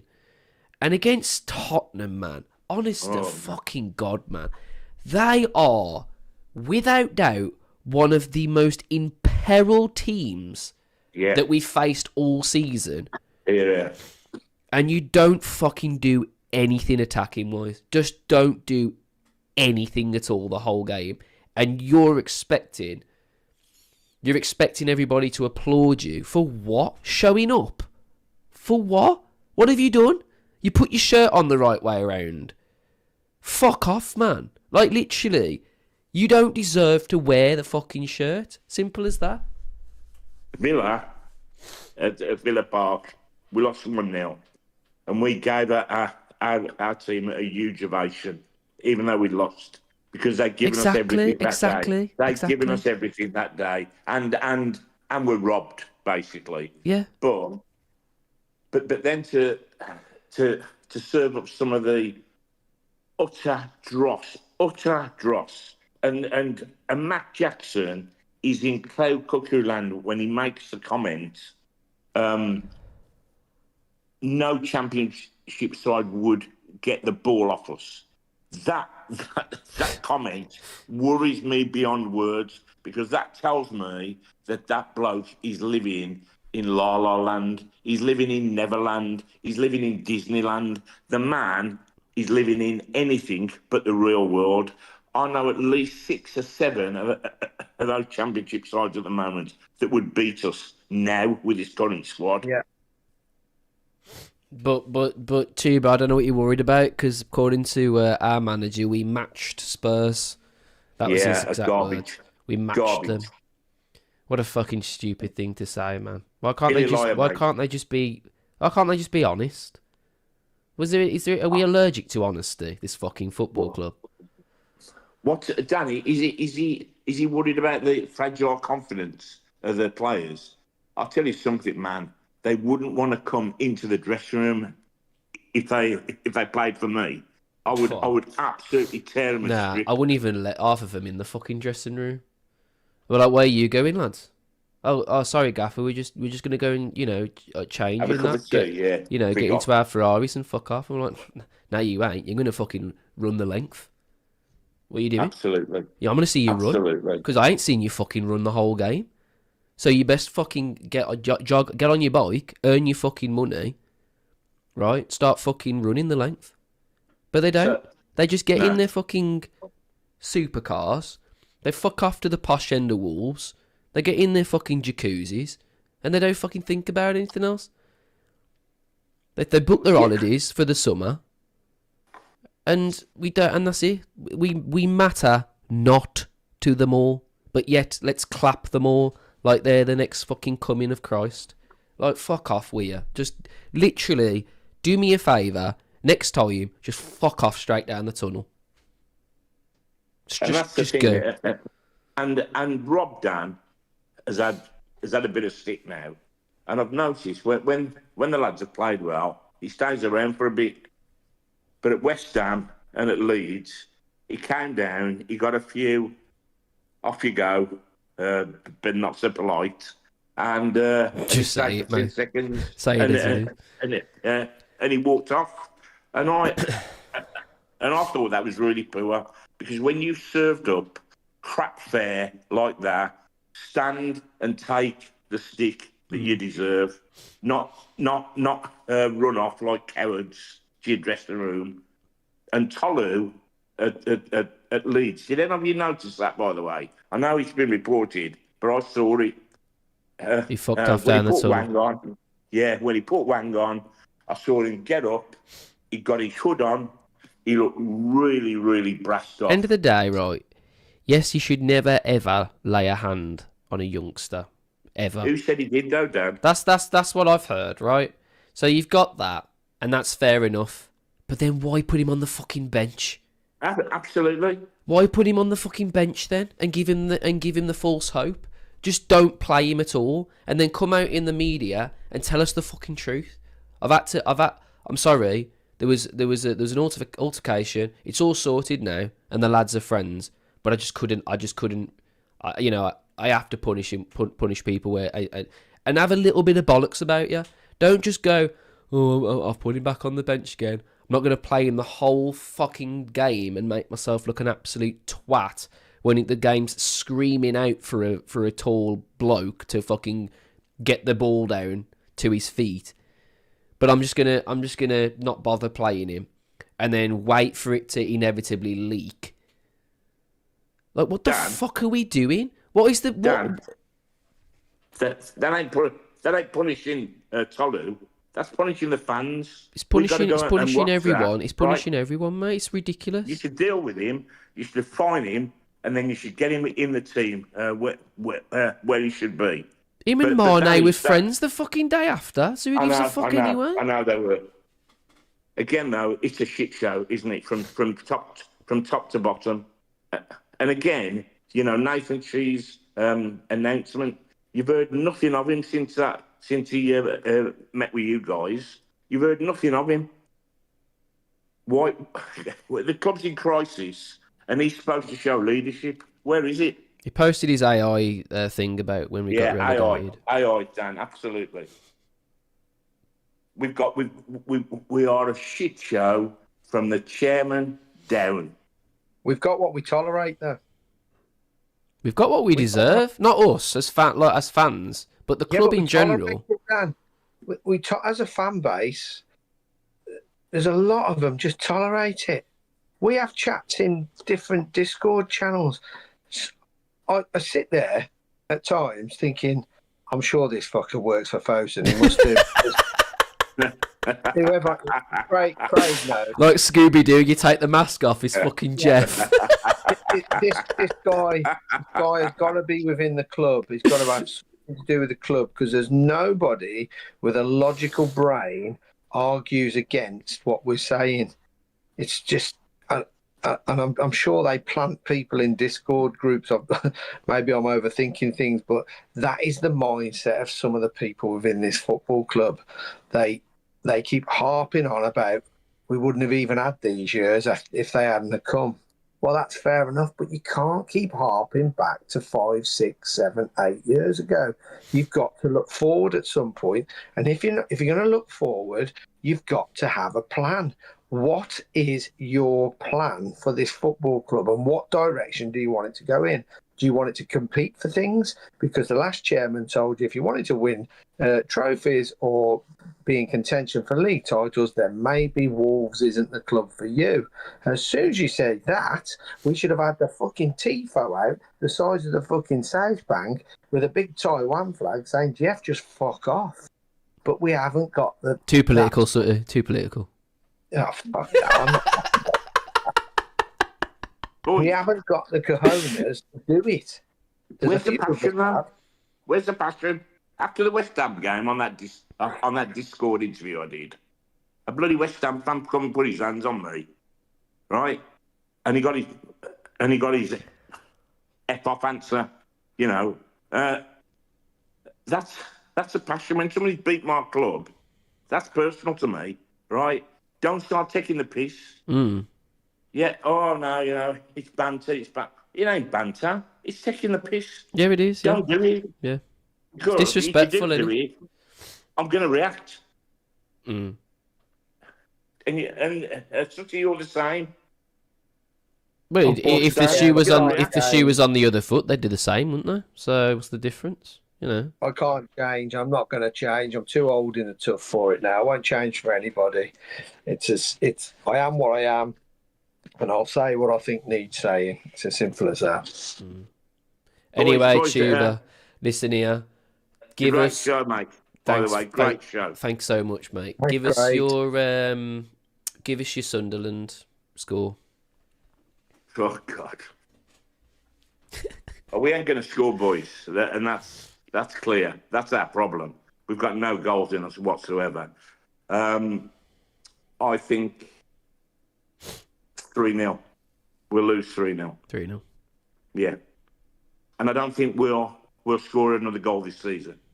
If he's going to pick the side he's been picking, we've got no goals in us whatsoever. Where's the goals coming from, Dan? You're right. I'm not disagreeing with you. I'm just saying it's just hearing it. You know, hearing the sense.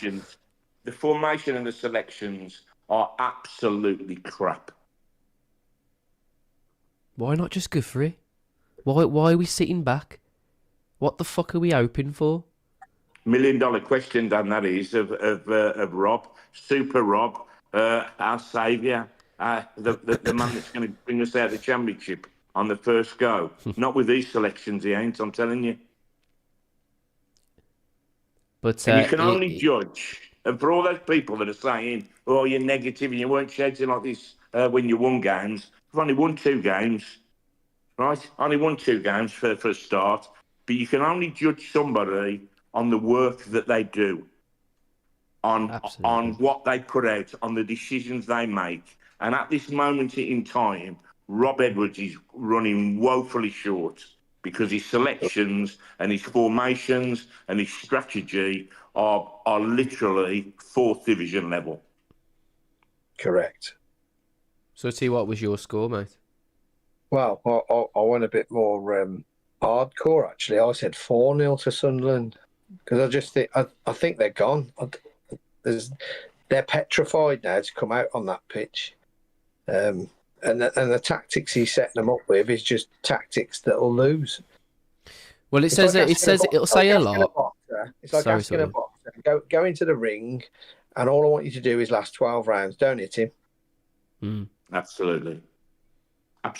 Yeah, it says a lot though that if Santi doesn't start, he's gone. By the way, just letting you know that if Santi doesn't start, he is gone. Basically, that's all I'm hearing.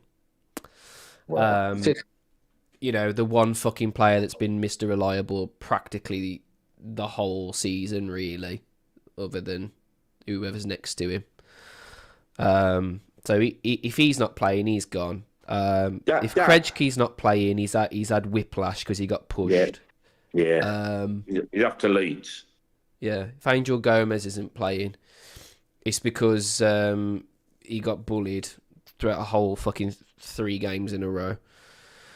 So I just want him to play people that may be here next season. So you may as well bring the kit man on, the fucking tea lady, the one that's serving up the fucking food, the chef. You know what I mean? You may as well just bring all them on because there's no one left. Do you know what I mean? I've got no faith in any of them that wear the shirt, and they shouldn't be wearing the fucking shirt, half of them. So I literally will say, you know what I'm going to say? You've said 3-0, you've said 4-0, 5 fucking 0 Sunderland, and I wouldn't be shocked. Wouldn't even be shocked. I'd be like, fair enough. That's how you do it. Fair play, Sunderland. That's what it will be. Dan, I've heard 13 out, definite 13 out, and 10 in. But it's the 10 in that worry me.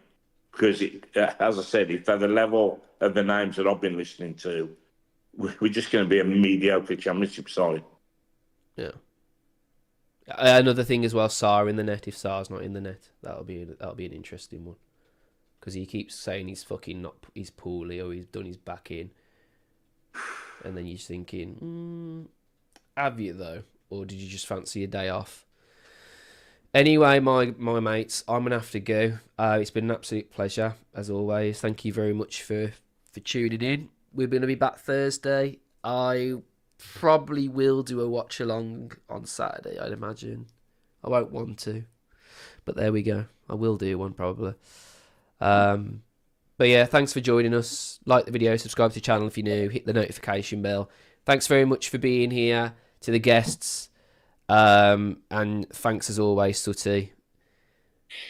And we'll see you on the next one.